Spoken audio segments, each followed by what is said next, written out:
Exploding into the realm of the unexplained and supernatural, we are the line between fact and fiction, asking the hard-hitting questions without any logical answers. 665.66 UHMR Chemrat Radio. Coming to you live tonight from the Glacier Marauders Arena. Shit, son. All that clean water we can drink, and no one tried to shiv me on the way in? These box seats are a lap of luxury.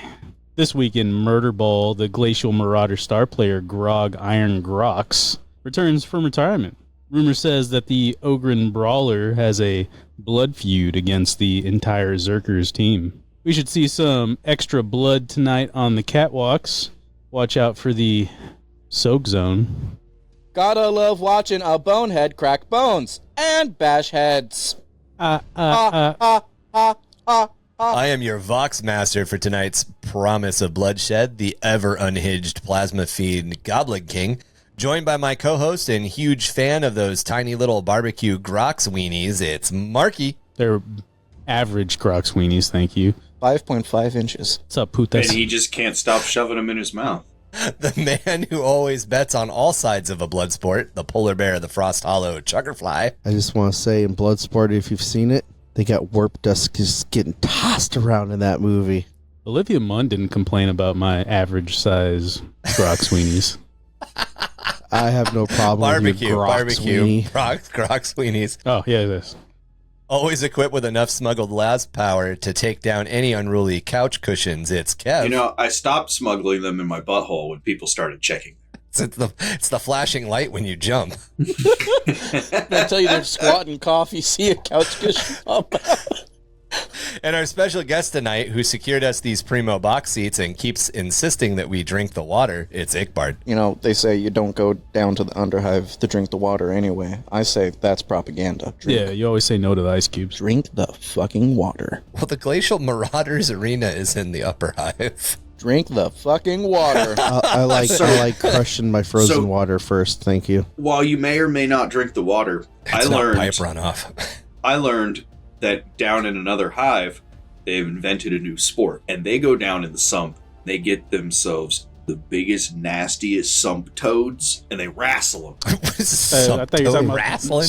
the smuggling of sump weenies or something. I didn't know what was going on. Is this like the Underhive version of noodling?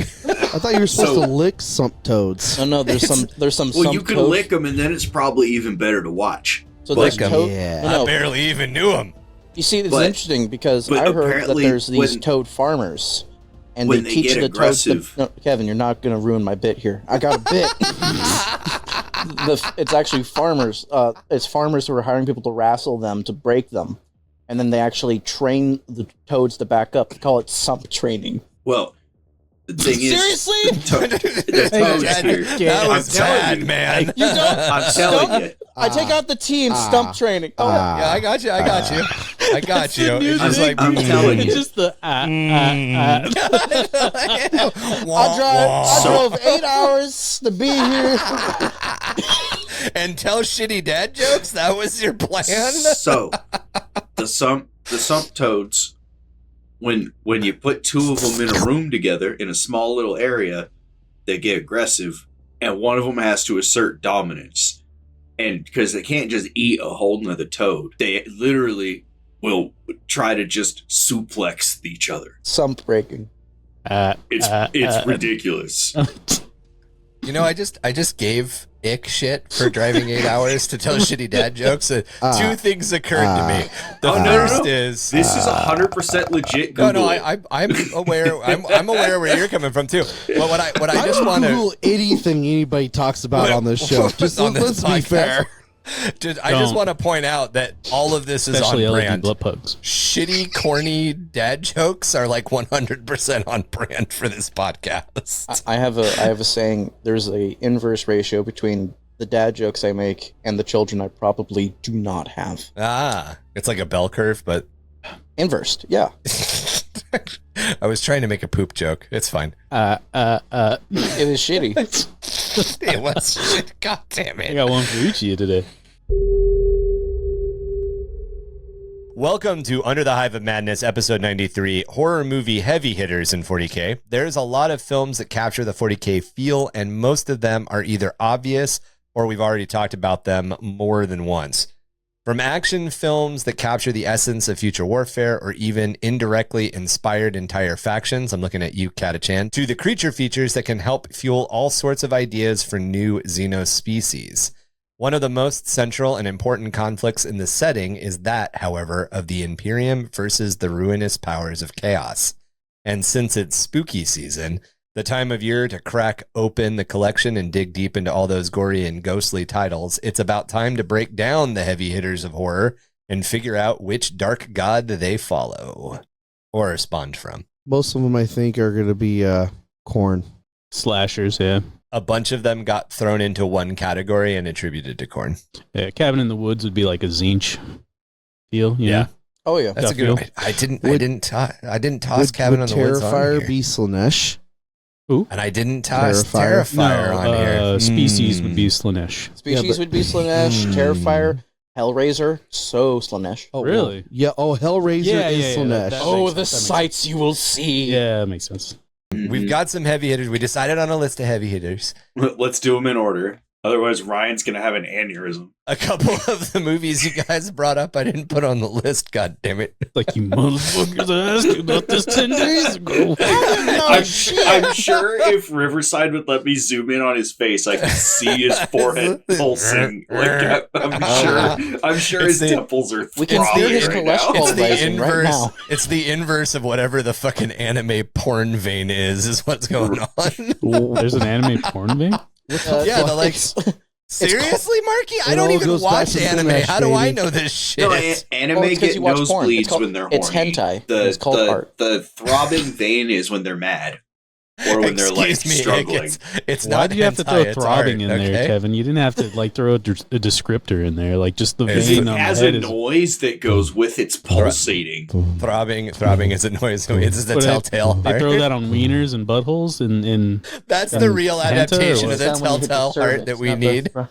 This This is a horror podcast, gentlemen. It's the dude's porn collection under the floorboards that are beating like a heart that he doesn't want his wife to find. Are we doing No, a porn no, podcast it's now? It's all- Or are we doing it's all like a horror vibrator. podcast? Welcome to So it's Last pulsing Lubricant like a on the vibrator.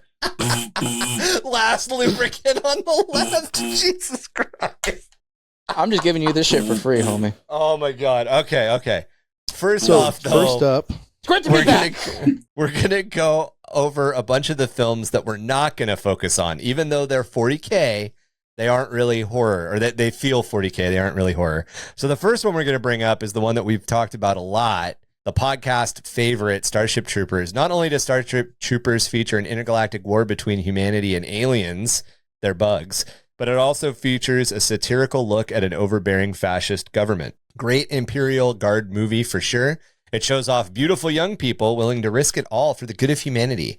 It's And a very boobs. fitting look at how many planets see the Guard. So if you want to picture the way that like an average planet in 40K views the Guard, look at any of the propaganda segments from Starship Troopers, or even just the fact that like the faces of the movie are Denise Richards, Neil Patrick Harris, and the guy that everybody forgot the name of because he didn't make anything since Starship what the Troopers. fuck? Hey, for $3, $6, or $9, you can see the image that Ryan just pulled up. Since when did arachnids have face vaginas? When did that become a thing?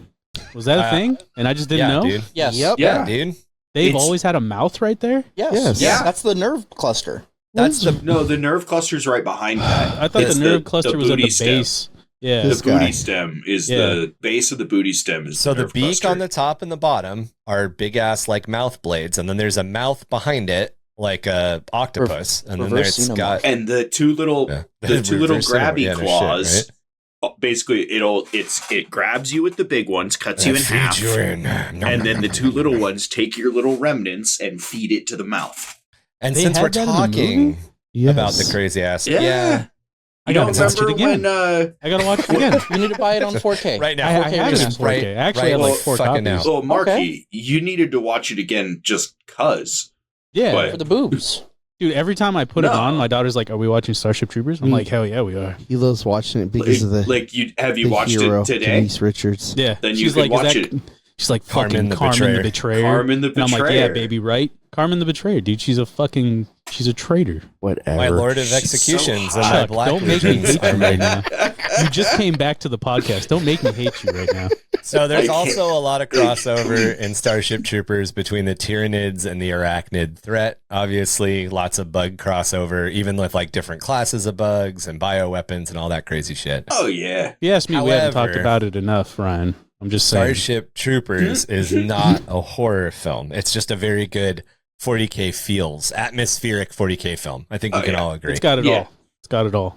It's It is fantastic. very gory, and it definitely has a lot of like body, It does have very prominent body parts in it.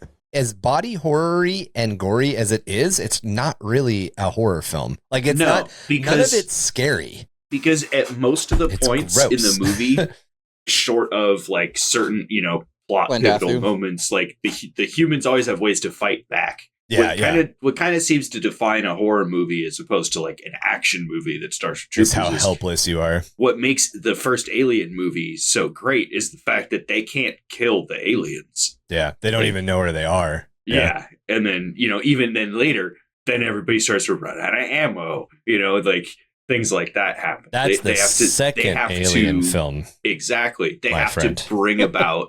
That's what I meant by later. I didn't mean later in this. I Oh, meant later okay. in the I thought you franchise. meant later in the first one. No, I meant later in the franchise. Got you. I don't know, man. I feel like my wife would disagree. She thinks it's a horror because she can't watch it. It gives her Starship nightmares. Troopers? Yeah. Weird. Some She's also a people complete can't- pussy, so it's a Yeah, little. some people can't handle it. Can you say it loud enough so she can hear you say that? Oh yeah, definitely. Hey, babe. Is there Fucking second pussy. is her second least favorite horror film The Great British Bake Off? I'm just wondering if that also. She Anyway. can't handle a lot. It's pretty bad. I think I mentioned this in one of the episodes before, but I think the Have first you movie made I her took her watch to see Army was of Darkness yet? 30 Days a Night. You guys remember that? Oh, The hell That's a good vampire film. Alaska? Good fucking that film. movie was pretty intense, though. Oh, dude. Yeah, I took her to go see that, and like I made the mistake of like jump scaring her. I was like, and fucking yeah. We haven't Did she- we did didn't she watch explode? another scary movie for like 13 Is years. that how you got that black eye? She hurts. You know me. the scene in that film where the big Slavic vampire, the main guy, gets really close to the girl? Yeah. She's like crying to like God to save her, and he Oh, whispers yeah. to her, he says, "God, no God," like in that really low, raspy voice. Right. I did that at the haunted hotel to several people who were they were Marquis people, and they were doing that, like praying to God in the dark, and I was Fat? doing that behind them, and man, yes, I just got one quick question. I got one quick question for Marky, and then we need to move on to the next They're gonna movie. lose their shit. They pee themselves. Really quick. Did you do the popcorn trick at the first date? The popcorn Yes. trick is not a real thing. Yeah, it is. I don't want butter on my penis. I know people I that would- it's been pulled on. I would All right. absolutely never put my Was that a dick yes or inside a a no? All right, fucking so hot buttered I did- popcorn. I did worse. Right, And I'm it pretty. sounds terrible. I feel like I've talked about this on the pod before because I'm a fucking degenerate. So instead of doing the popcorn trick is like something about you don't want butter and you get another bag or some shit, right? No. no, all you right, cut so a what hole I in did- the wait bottom bef- of the popcorn thing. Oh, that. And then you when put your dick in into it. Oh, okay. No. So you can get third-degree burns on your dick from the No, fucking so I butter. did I did the pour thing. So what I did was I pulled a bag out of Skittles the box? trash, and then I went up to go get my free refill. That's just normal. Yeah, what if? All right, so Mad Max. All right. So the next film we want to talk about Is fuck. Speedwad 9000 over here. Yeah, so Mad Max. Well, a lot of focus always gets placed on Fury Road and the War Boys being a lot like an orc speed cult. The entire series of films really fits the bill for orcs in general. A post-apocalyptic, near-barbaric world with a reliance on cobbled-together technology and absolutely infested with tyrants and madmen. It's a place where going fast and shooting the biggest bullets is the only thing that matters, and when you run out of those bullets, you switch to the biggest choppas made out of whatever the fuck you can salvage and sharpen. So I definitely feel that every fucking thing, video game, all of the films, it's all orc. 100% orcs. I mean, Age of Strife Humanity was kind of like the two. Going fast, Yeah. shooting ass. So funny story. First time I got to watch Mad Max, I was like, I think like 12.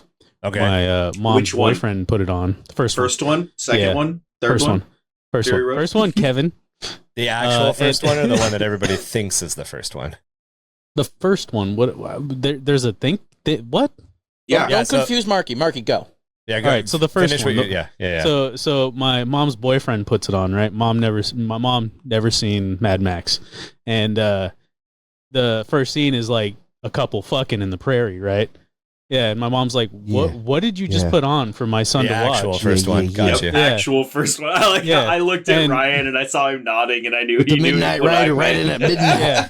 And it's just this dude blowing this chick's back out, and I'm just like, as a 12-year-old, I'm like, "What's going on?" God bless Australia. And Didn't Why, your yes. mom have like a giant like felt poster of Mel Gibson as Mad Max or something too no, for a long so time? that was George Michael. I Oh, figured it okay. out. You get two mixed up often. How I come? did, yeah. So you were like, as a 12-year-old boy, you're like, yes, Mom, I do like this boyfriend. In hindsight's 2020, I probably shouldn't have done the things that I did when I was, but that's another story. So That's another podcast. yeah, long story short. And that's the I second couldn't time he went finish to it. jail. God. Same thing happened with Austin Powers and the titty machine gun. Yeah. Machine gun jubblies. Do. With the exception of that movie, I think every other Mad Max movie definitely fits the orc aesthetic. I would Like- say even the first one is kind of like I would say it's like a it's planet you falling could to chaos. Warhammer it, not so much orc. The first It's- one, yeah. the Planet first Falling to one Chaos is- cult. Is Definitely. either a planet falling to chaos cult or just like Tyranny Necromunda. cults. In Necromunda general. Badlands. Yeah, Necromunda Yeah. Badlands, yeah. Yeah, that you too. can make the vehicles the shrines Now- to the different chaos Now gods. this is a good movie. This is a movie all about a chin. So the next Fucking film. A, man. America's that's chin. America's chin. Yeah, I was going to say, He's isn't New he not Zealand, ain't he? American? Attention, Mama. I'm just kidding. Isn't he a I'm just writer of kidding. I don't know Rohan? who the fuck's Yes, a writer he of is. Rohan. It's weird how He is actually the nephew. Rohan. Yeah. he's one of those people who just doesn't age. Yeah. Mama, I'm coming for you, Mama. All right. So Dread is the next film that we're going to talk about. I am the law. Considering the original 2000 AD comics helped to inspire the Administratum and the Arbites, this is a pretty direct, very easy connection to make here. The newest film Is the very best much one. has a feeling, of searching through a hive's hab blocks for a powerful gang leader. I could even make arguments of how the Mama gang is essentially House Escher from Necromunda. And if you need me to explain that, House Escher is known for their tailored narcotics and their combat stims. And that's essentially what that movie is about. And Taking Mama. out a female drug lord who does tailored narcotics and combat stims. So Yep. For $3, And it's $6, or fantastic. $9, you can see this I'm telling you. amazing art, or not art, but the photo that you were just on. I really liked that Judge Dredd movie. That one was so good. I love it so much. I And would don't wish they forget, could it find has a a way to make psyker in it. another one. It does have a psyker in it. has a psyker it does in have a too. psyker in it. A So- lot of it. Oh, it a does, lot. If you doesn't can go it? back to the previous thing, I have a thing for this. Okay. For $3, $6, or $9, you can see what the fuck I'm talking about here. This looks like Grimdark Captain Falcon from the fucking Nintendo absolutely. Racing series. Captain Falcon's like look is That's like 100% Captain Falcon's brother who went to Judge military Dredd, school and just never was the same. Arbites and all that. Assessment rookie. And if you guys have listened to any of the Warhammer Origins stuff that I've done with Chocolam, we've talked a lot about the 2000 AD comic and the 2000 AD role-playing game spin-off that Citadel Miniatures, before Games Workshop and Citadel Miniatures were the same company, used to make miniatures for the Dread game, while Games Workshop, the publishing branch of the sister corporations, would publish the role-playing supplements. So when that stuff essentially kind of dissolved and Games Workshop and Citadel became the same company, Games Workshop found itself in possession of Judge Dredd models for a line of judges that didn't exist because they weren't labeled Dread. And with a couple of tweaks, including changing the single-headed eagle to a double-headed eagle and a couple of other things, we got the Arbites. The correlation between Judge Dredd and Warhammer 40k is ridiculous. It's almost a straight line. It's almost like a sister like relations. Like it's Yeah, because Games Workshop Close published cousins. the Ain't even role-playing cousins, games, so it could still and have fun. Citadel made all the minis. So it just I'll worked. be here when I come back, or you're going in a cube. I have I just want to point out he's That dude got not smushed. looking up any of these quotes. This is ingrained in his brain. He is that amazing. Oh yeah, Uh, most of us don't look up any of these quotes and things that Before we say. memes, we used to just quote Dave Chappelle at each other. So Gotcha, bitch. Rick James! Fuck That was- your Fuck your couch. Fuck your That was couch! pretty good, Nick. Goddamn. Thank you. Which one, Marky? Gotcha, Who- bitch. That was really good. So Ryan, I got one minor critique to tell you. It's RBTs. It's our bullshit. bites. No, they said. I don't give a They shit. can say whatever I the fuck do they not give a want. shit. It's our Yeah. bites. So what do you call it? A provost marshal or I'm provost? sorry. I'm do you sorry, say? Sig. Hold Provost on. marshal. Yeah. Prolapsed anal.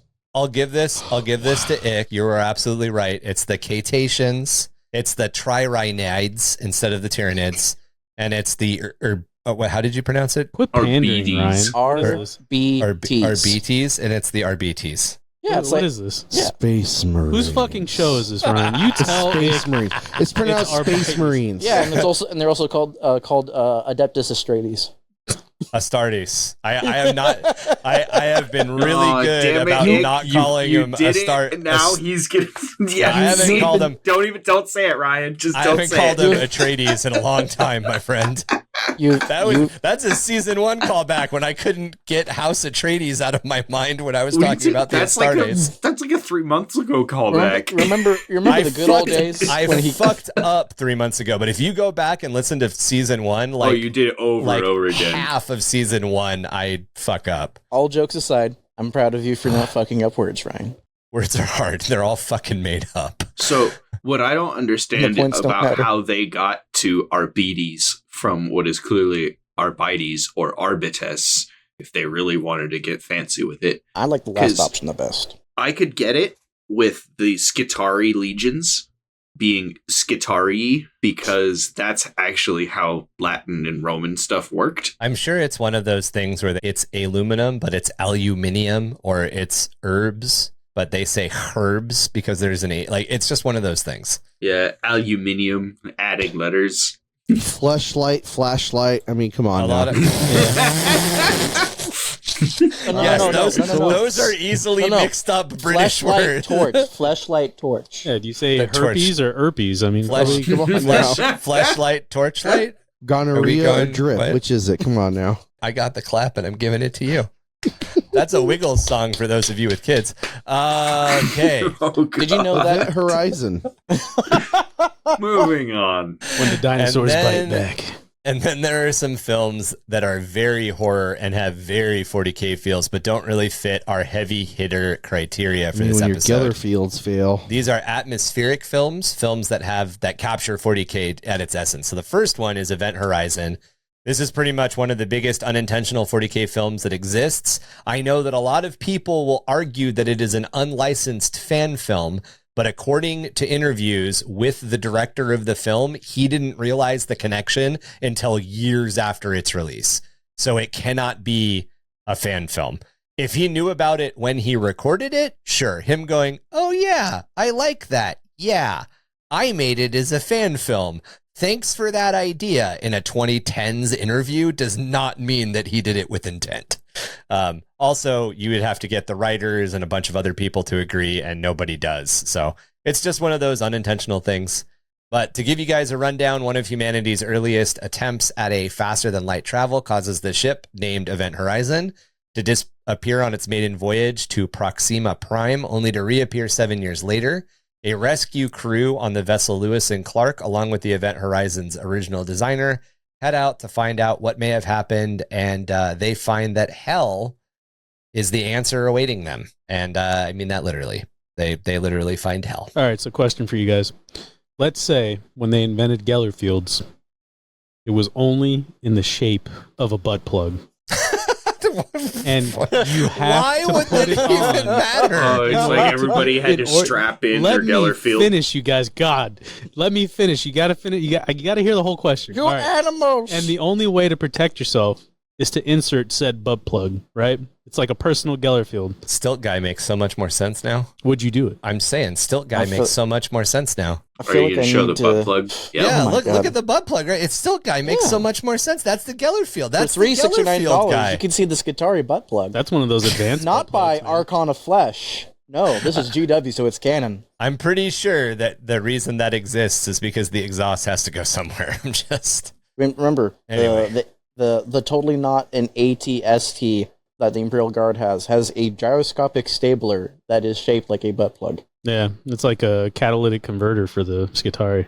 Yeah. There you go. You guys didn't answer my question, by the way. I said I didn't get to answer it. So, I've been silenced, censored, depressed. I mean, better safe than sorry. considering the Geller field has to go all around the ship, you're talking about a butt plug the size of a fucking battle barge. No, he's saying like that every crew member would have to have their so own. you If it don't, was you don't put it reinvented. on the ship. Reimagined. You know, Yeah. don't put it on the Reimagine it. ship. Rather- it's like They're like all Like individual. instead of a ring or a collar Right. or like a pager worn on your belt Right. or a helmet or No, some it kind has of to be. armor. It has to be. It has to be inside you. well, you have all these equipment slots. The butt Right. plug one is always vacant. Yeah, it has to be inserted Is it? rectally. It's like a To poly be in my protected pocket. properly. You know, like one of the concepts behind the Geller field is not to pay homage to any of the Chaos gods when you activate it. So I don't think like going, oh, Slanish, as you turn it on is appropriate. See, I don't smoke Right. smoke while I do that. That's you. So What do you say? Oh, corn. No, I just No, go. No, I just he go. says corn as he violently rips it in and out with no lubrication. That's how you I cause love the Lord of Change. That's why it has lights jumps I have on a off it. his story- I bed have a onto story it onto that the I cannot floor tell and on the yells for podcast. corn. I thought corn is what comes out. No, after you pull it out. I go. Biggie Man, loves me. we- This I know. man.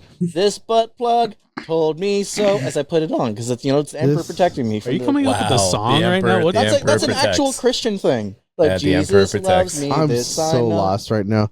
Better bookmark this, Ryan. But yeah, so essentially, if you've never seen Event Horizon, to get back onto where we're talking about, they eventually discover some like records on the Event Horizon, and as they watch them back, it's the ship goes to hell, which is essentially the warp. That, Very that's a very movie I easy need to watch correlation. again. It's a I very watched good Watch that one film. again. I Very watched good it a horror month film. ago, and it was so fucking good. There's great outtakes of Lawrence Fishburne trying not to slam his head on the side railings in the giant spinning Yeah. tunnel, because that was a giant practical effect. There's Yeah, actual yeah. outtakes of him just Nice. taking fucking headers, getting dizzy doing that scene. So the next film that I wanted to bring up is Annihilation. Have you guys all seen Annihilation? No, Yes. but now No. that I've read the little synopsis you put up and you're about to go over, I really want to now. There's a It great, sounds there's really a great cool. It's a sub-theme pretty about. nice thing that you brought up on the screen too, so maybe I do have to watch it. It is a great movie that has this motif about paradoxes and in Ouroboros and infinites and this weird meshing of everything. It's Oh, cool. amazing. It's a very trippy fucking film. Don't do acid. It centers around the idea of an anomalous zone called the Shimmer, which develops after a meteor crashes somewhere in Florida. A team of Florida. scientists goes in to this zone basically as sort of a rescue mission because there was another one that went missing, and they basically just come across a bunch of freaky ass shit. No, some of those are this just stuff- those are just Floridians. yeah, some That's of this- normal. That was there before. Some of the stuff that they come across it's essentially all massive cellular mutation stuff with weird explosions of like change stuff that wouldn't happen in what do you call it, evolution. Like evolution doesn't work that way. There's plants that grow to look like people, or maybe they were people who turned into plants. There's a crocodile that has too many teeth. There's a bear that is capable of Does that mimicking mean the Zombie? screams of people it's killed. He has There all those is- teeth and no toothbrush. There's yeah. It's essentially like if you think about what would happen to an area if a Tzeentchian cult was successful in bringing a Lord of Change to a planet, Yeah, this is that the sounds type of about right. shit that's there. And yeah, there's a bunch of weird, it's not really time slip stuff. There is some weird time slip stuff, but I would say watch it again, Ick, because that's actually not, it's actually not a time slip. The person that comes out is not the person they think it is. It's just a copy. It is a copy. I'm talking about like the symbolism where I'm trying not to spoil things because it's good. It's a heavy movie. Yeah, Yeah, I'm gonna give it a watch. There's a Is lot it of on, symbolism about like Netflix? paradoxes, but I think it's paradoxes on- in like paradoxes in the like Ouroboros way, the infinite, never unending type of paradox, not the Yeah. this is a time loop paradox. One of the creepiest scenes though is the I think it's only 3 of the girls at that point that are actually surviving. They're in a house and this Yeah. bear thing comes in Oh, and its that thing. face is like peeled off, and like as it's growling and screaming, its voice sounds like their like dead teammates. That's terrible.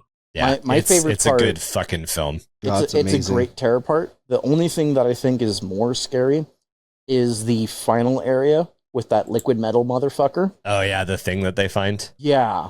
The Terminator? No. To give you any more detail give on a it will spoiler. completely ruin the film. Just leave it there. It's a big mindfuck, that thing. So, moving on. I've actually been curious about this one. Is this actually any good, or is this pretty just eh? Yeah. So the next film is The Nun.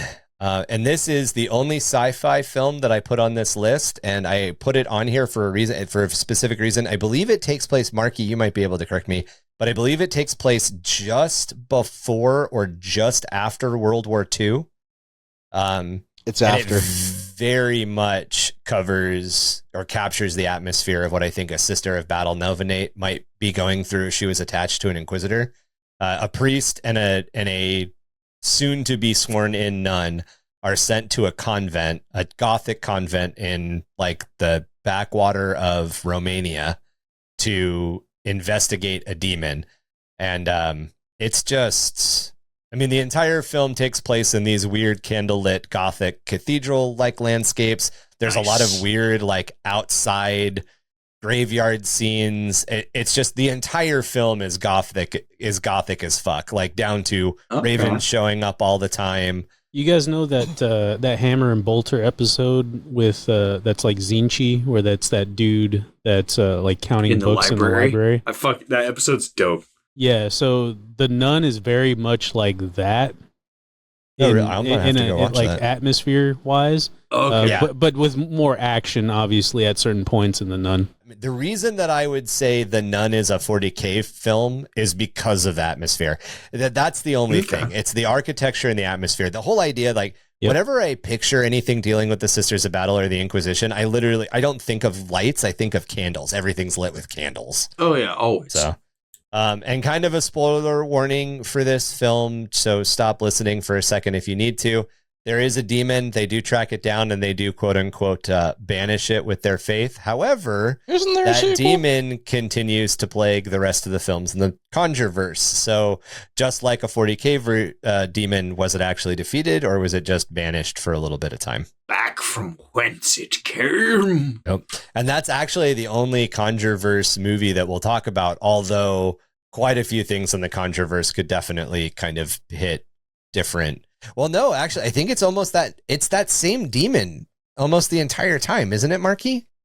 I didn't know there was the a whole Annabelle universe, demon is different than the Nun demon. The Nun demon comes back, I believe, in Conjuring 2. But the Nun I think demon that's when it stops. Oh, There's that's what also you mean by the the Nun universe. So the Nun happens in like Romania or some crap like that, and then the demon travels to the U.S. Yeah. And after it travels to the U.S., they have like another, which is the Nun 2, I think. That one happens in like some country bumpkin, like little, what do you call it? Like where little kids go that don't have parents. It happens in the UK. Thank you. That one takes place in the 1950s. Yeah. No, the Conjuring 2 takes place in the UK. They travel to the UK. Yeah. But all the flashbacks with her and her kid deal with Valak. It's the name of the demon. Okay, so maybe it doesn't travel to the U.S. Maybe it's somewhere in the UK. Maybe I need to rewatch The Conjuring. Maybe that's the thing. No, because There's a different Conjuring 2 demon. is the one with the stilt man, right? The tall man, the crooked man. There's a different Conjuring demon 2 in the Conjuring. Conjuring sequel. 2 is Valak again, but Valak is basically using a ghost as a pawn in order to trick the people into thinking that it's a ghost haunting and not a demon possession. Yeah, the weird respirator motherfucker. Yeah. Right? Yeah, that's right. Yeah, the Eddie. Yeah. Conjuring 2 is the one with the kid that has the spindly man or the crooked man or whatever. Yeah. And he's using the ghost as a cover to basically make him think that it's just a ghost. I thought there was some reference in the first Conjuring as well to Valak. I thought for some reason Valak became kind of a through line. First one was the witch. That's Bethes. What's her name? Bathsheba. I think her name's Bathsheba.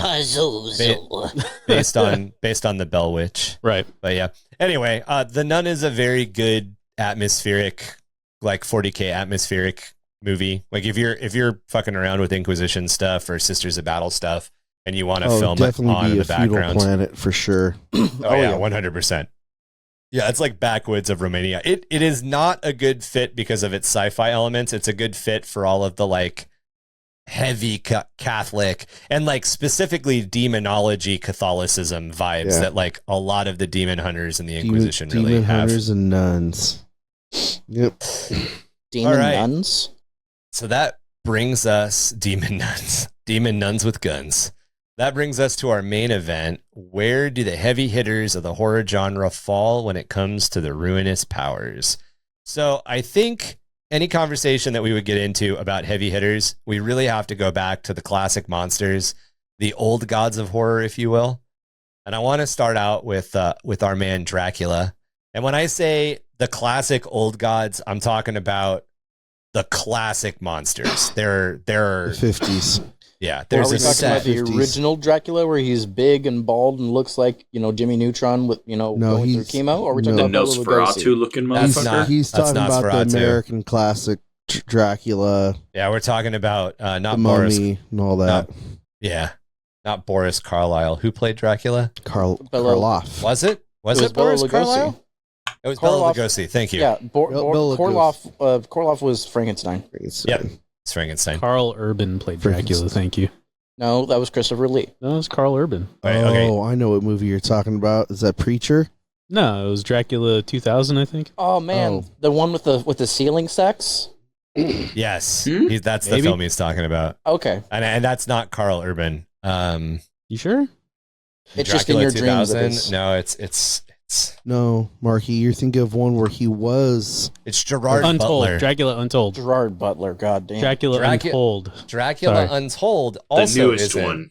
Carl Urban. That's I believe is that that's the one, right? WWE dude. You're thinking of a movie. Luke I think it's Evans. called God Preacher. damn it. I think it's called Preacher. He was But a Preacher is vampire cool. hunter. Is that what it Yeah. was? Where the world's post-apocalyptic It's now. dope. That is That's very also Warhammer. not Carl No, Urban. Carl Urban. No, Carl Urban is in one where he used Yes, to be a he's the vampire bad- hunter. He's the bad guy. Yeah, Yeah, but he's not he- the good guy. No, Okay, I he got was you. a good guy. Turned into it's all from a certain point of view. But He got Kevin Baconed. But the good guy in that movie is He's the guy that plays Vision. Dominic Cooper. Yeah, the Jude dude that plays Law? Vision. No, it's not Jude Law. Oh my God. We are done. We are It fucking is- done. Okay, back to the classic movie monsters. So the old school Dracula, and obviously like Bram Stoker's Dracula, which is Gary Oldman and Keanu Reeves, or Where? Dracula 2000, or any of the updates. That Dracula, that classic concept of Dracula, I say Slanish. And the reason I say Slanish is because Dracula hypnotizes with his eyes. He has a tendency. Yeah, There's it's always desire. the brides. Yeah, the brides are always there. Desire is always there. It's all about bloodletting and like Temptation, sucking and fucking.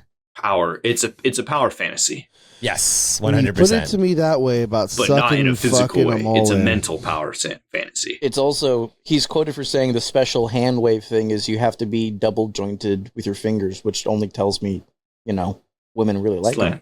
Yeah, Well, too, and then to rope it back in, if you go to the movie Once Bitten, it's a female vampire, so that makes it even hotter. And it's Jim Carrey as a victim. So That- Sign me up. Very good, Ick. I love that movie. I love that movie. I mean, I keep thinking about don't get your Georgia Clay in here with like the fucking Confederate vampire. Isn't I think Damon Nick Wayans Cage is in in that it too? too. Isn't Nick Cage? I don't. No, Nick Cage did a different vampire movie. Yeah, he's in that new one, Renfield. No. The he's older in one. an he old did, one. I'm a vampire. I'm a vampire. That one. That was the I Nick Cage one. swear that's all. I swear he's the other character in Once Bitten. Once bitten, twice sucked. Once bitten, twice That's the shy. second movie. Oh, he's not in it. What the fuck is the movie with Nick Cage where he loses his mind? It's the one where like Nick Cage eats a No, bunch of I- raw beef Vampire's at some Kiss. point. Vampire's Kiss. Okay. Is where he started going A B C D E F G. Yeah. So again, I agree with the way you put it. Well, 'Cause, what, you know, what was it's your original romanticized. argument? Well, no, I'm agreeing with you with the sucking and fucking, and how vampires. Well, especially now, like how vampires are very romanticized. Well, yeah, and Dracula. Thanks, Dracula Anne was Rice. the first novel that started it, and then Anne Yeah. Rice really Sickies. shoved that stake in. with romanticized now, it's like now vampire movies are all Abercrombie and Finch models that are in them. If you go to any place that has a maze, it's like we need hot models to play vampires. Thanks, Forks, Yeah. Washington. But even then, go list this picture Washington. specifically that we've got up right now. That for the time when they recorded this, that's what they got. They got a handsome dude. At the very least, it's alluring. He's a good. Yeah. He's for the time. They're supposed to be attractive because you're supposed to want to listen to them, and studies have shown that attractive people you're more willing to listen to. It's just a fact. That's why, like, JFK won the debate against Nixon on TV, but lost on radio because he looked fucking hot. Looked better, but didn't sound as good. It's that accent. But like that's the whole thing with like a lot of Slanesh is pretty. a lot of the vampire fiction I like my vampires to be a lot more vampire count from Warhammer Fantasy. If you need a Warhammer based description, I very much like the 30 Days of Night-esque. Yeah, gaunt, like kind of creepy alien looking, able to raise dead at the snap of a finger. Like the power level needs to be much crazier. But even in Warhammer Fantasy, they're still capable of doing the alluring side. That's always kind of been like that's the danger of the vampire is that like they use all of their wiles to get you. But yeah, I would say that the old school Dracula and every incarnation sits is definitely Slanesh. In. I mean, I guess I would be a vampire. If you, Ryan specifically, but have you, even the rest of you, have you watched the Castlevania anime on Netflix? Yes. I actually have. That is very Slanesh. Short of Dracula himself.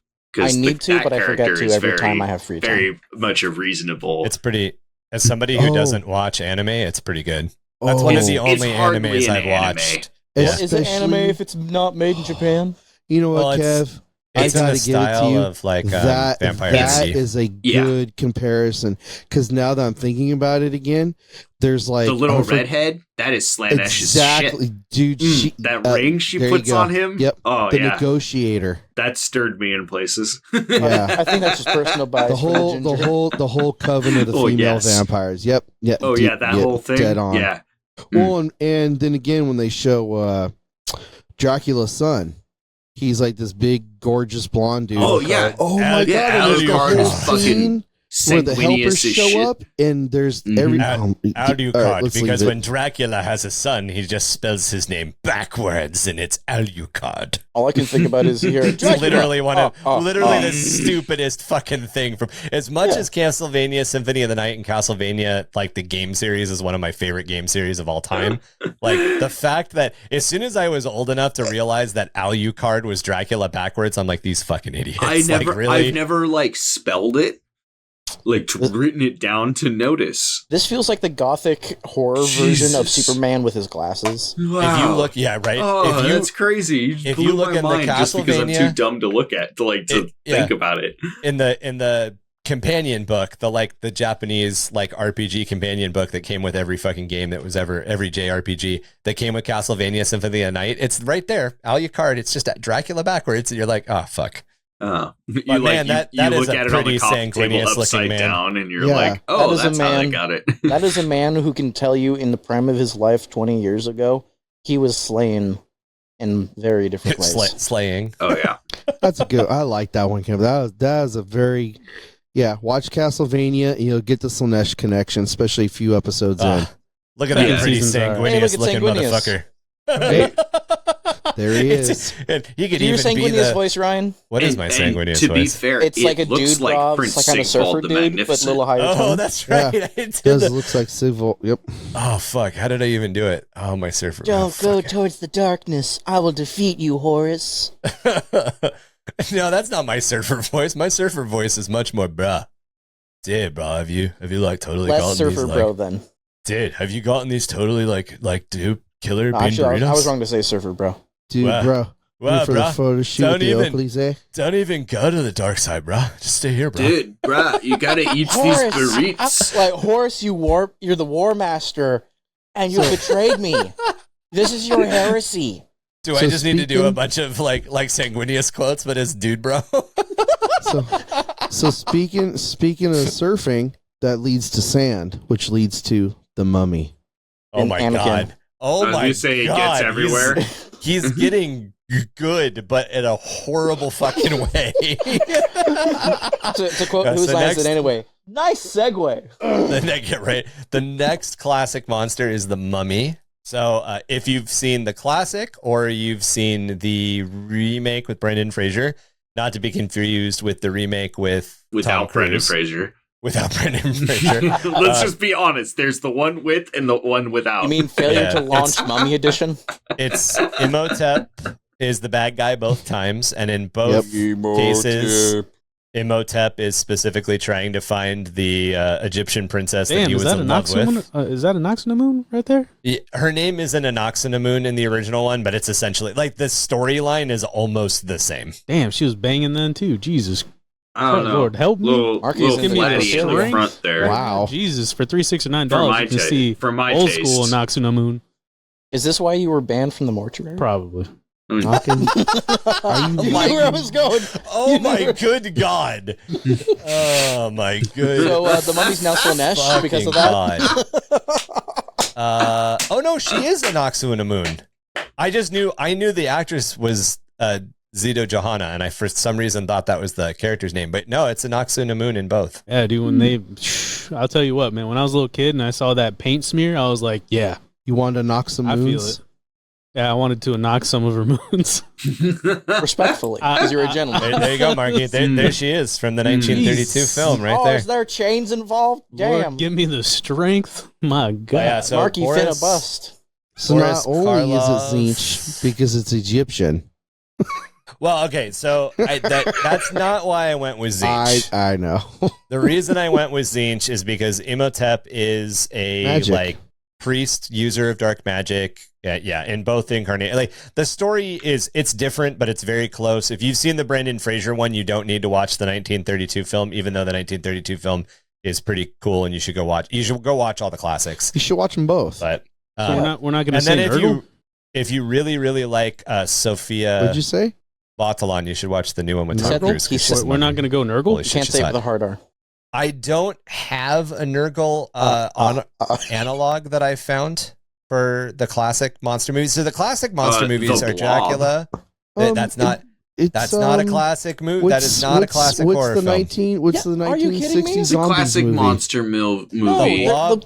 The Blob original is a Blob. No. Yeah, The original in black Blob and white. does not fall. The classic monsters. I'm sorry. The classic monsters are Dracula, the Mummy, Frankenstein, Wolfman, and Creatures from Black Lagoon. Okay, so I get Like where the you're going. decided Okay, upon alright. You're classic correct. monsters are You're those correct. five. But Those it are is who we a are class. talking- But it is a Those are who classic we- movie. Those are who we are talking about right now. I'm just saying, out of all of them, Okay. they don't have a killer. Well, like, theme song. The Blob. Real quick for Nurgle, what is it? Night of the Living Dead came out in the early 60s. Would that classify for Nurgle? That was That was radiation. Okay, so Or is that later? Nurgle doesn't come up in It these was, five. It was the 60s. Okay. Unless Yeah, I you was have just- do you have a good argument that the Mummy would be Nurgle? That's Yes. the question, because that's who we're talking about right now. Right? Okay, I have Leg. a little your bit of it. Yeah. pushback So the is pushback Nurgle. is if you want to take it. But I was thinking Nurgle when I read it. Okay, he motioned towards me. 369. Watch him motion towards me. I didn't So- motion towards you. I'm waiting for you to continue. No, Marky motioned towards me. No, there's no camera on Marky. I've been motioning towards a lot of people. Hey, rock them hips, baby. Knocking Marky, moons. Marky forgets every once in a while that this is essentially radio and no one can see him. So with the mummy, so there's I'm just fucking with you, Marky. You're usually the only one who curse. remembers. The curse is perpetual. It's a plague. It's this undead thing. A mummy, undead, a pox. The theme, the Egyptians, most commonly, and I'll pull, biblically, the plagues that Yeah, came the across, plagues of Egypt. how intertwined they are culturally, and how they are Okay. so synonymous. Synonymous. Na-na-na-na-na. Phenomena. Okay, no, I maybe you're. Synonyms. I think okay. I can see Nurgle. Nurgle is probably a better fit for the Mummy than. I think you went hardcore for Zinch because one, it fits Tzeentch naturally because of the Egyptian aesthetic, and it's clean. The sand, it's dry, it's clean. You don't normally think of Nurgle that way. You always think of Nurgle as pussy and gross. I can see that. I can understand that. I can see the argument for both. Yeah. But Nurgle's also about rebirth, so it's it's dried up and desiccated now. Rebirth. But And when I think of another when I think of gross scarabs, and when I think of scarabs like That's a good burrowing point. under someone's skin, almost like infesting them, I think of Nurgle more Oils. than Tzeentch. Yeah. Okay, I'll give it to you. I'll give it to Nurgle. And that actually helps because that completely rounds out the old gods. So I like it. All right, so next we've got Frankenstein. And I would argue that Frankenstein embodies two different things. And the first one would be Dr. Frankenstein is definitely Tzeentch. He's trying to like bring back the dead. He's trying to like change the natural order. He's playing with science. He shouldn't be. Dark mech as Amber- shit. He's dealing with knowledge that he shouldn't be dealing with. And the monster would be Khorne. 100% Khorne. Like, especially before the monster figures stuff out. And if we're only looking at the movie, we're not looking at the book. Yeah, I was about to disagree. I was going to bring up the book, not the movie. Because I have the book sitting next to me, actually. The book It's so Slaanesh. is a much more... The monster is intelligent almost from the get-go. In the movie, especially the first movie, the monster is kind of like a tragically sad character that just goes into rages and kills things. And like, honestly... I have a weak argument. Heavy Khorne feels. I have a weak argument for Slaanesh. For which one? For the monster. Okay. It has this sorrow in it, this lack of knowledge. It knows it is stupid because that's all it can really know. And it's that desire, that temptation of wanting to be more brings to the surface the Khorne. The rage. Okay. Yeah. The desire, that the building blocks to perfection is the desire to be better. He's kind of a demon host in a way. Yeah, totally. That's my only like counter. The monster is definitely the wild card in this because the monster is pretty hard to place. Yeah. But I like it. Yeah, I'm standing with my he's chaos undivided. Slaanesh all the way. He's chaos undivided. He's a lesser demon host that has never been in the real world. Ever. He's undivided. It's his first that. time being conjured into a demon host in the real world. It's a young demon, so it literally doesn't know anything. That explains why it's so confused. And that's why, and this would be the quote expanded universe, because you got Bride of Frankenstein and all that, and that's how you round out all of its aspects of Chaos Undivided. Yeah, but I would kind of toss like the Bride of Frankenstein out because a lot of these films, even the classic films, at a certain point, as soon as they kind of really moved on, canon. they also very much were like, we need to angle in the romance. We need to angle in the sexiness. And how do we feel about young Frankenstein affecting the Khorne rating? Oh my god, I fucking love Frankenstein? Yeah, if I'm not a Frankenstein, I am a Frankenstein. Frankenstein. Wait, it's a black and white movie, so it's a classic, right? It's yes, no. All right. So the next classic universal monster would be the Wolfman, and I would say right off the bat, even though there's a couple of different pictures and one of them is very swoony and sexy, the Wolfman is 100% Khorne. The whole idea of the Wolfman story is that once the moon rises, he cannot control himself and he just has to murder everything. I have one contradiction, mainly to be an ass face about it, but I think I have an actual argument here. Tzeentch.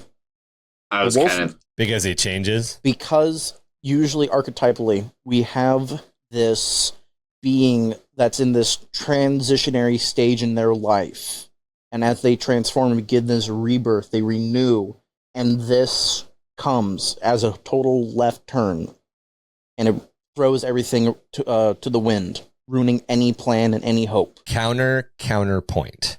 And Go on. As a question, yes, would you ever make an argument that the space wolves are Tzeentchian? I need to think on that, but I want to know where you're going with this. What is your gut on Fenris? What is your gut reaction to space wolves? Would you say Khorne or Tzeentch? Gut reaction. Gut reaction. If I have that dichotomy, Loyalists. I say Good answer. It's not an option. Yeah. I would say Tzeentch only because Blood Angels would take the Khorne title for me.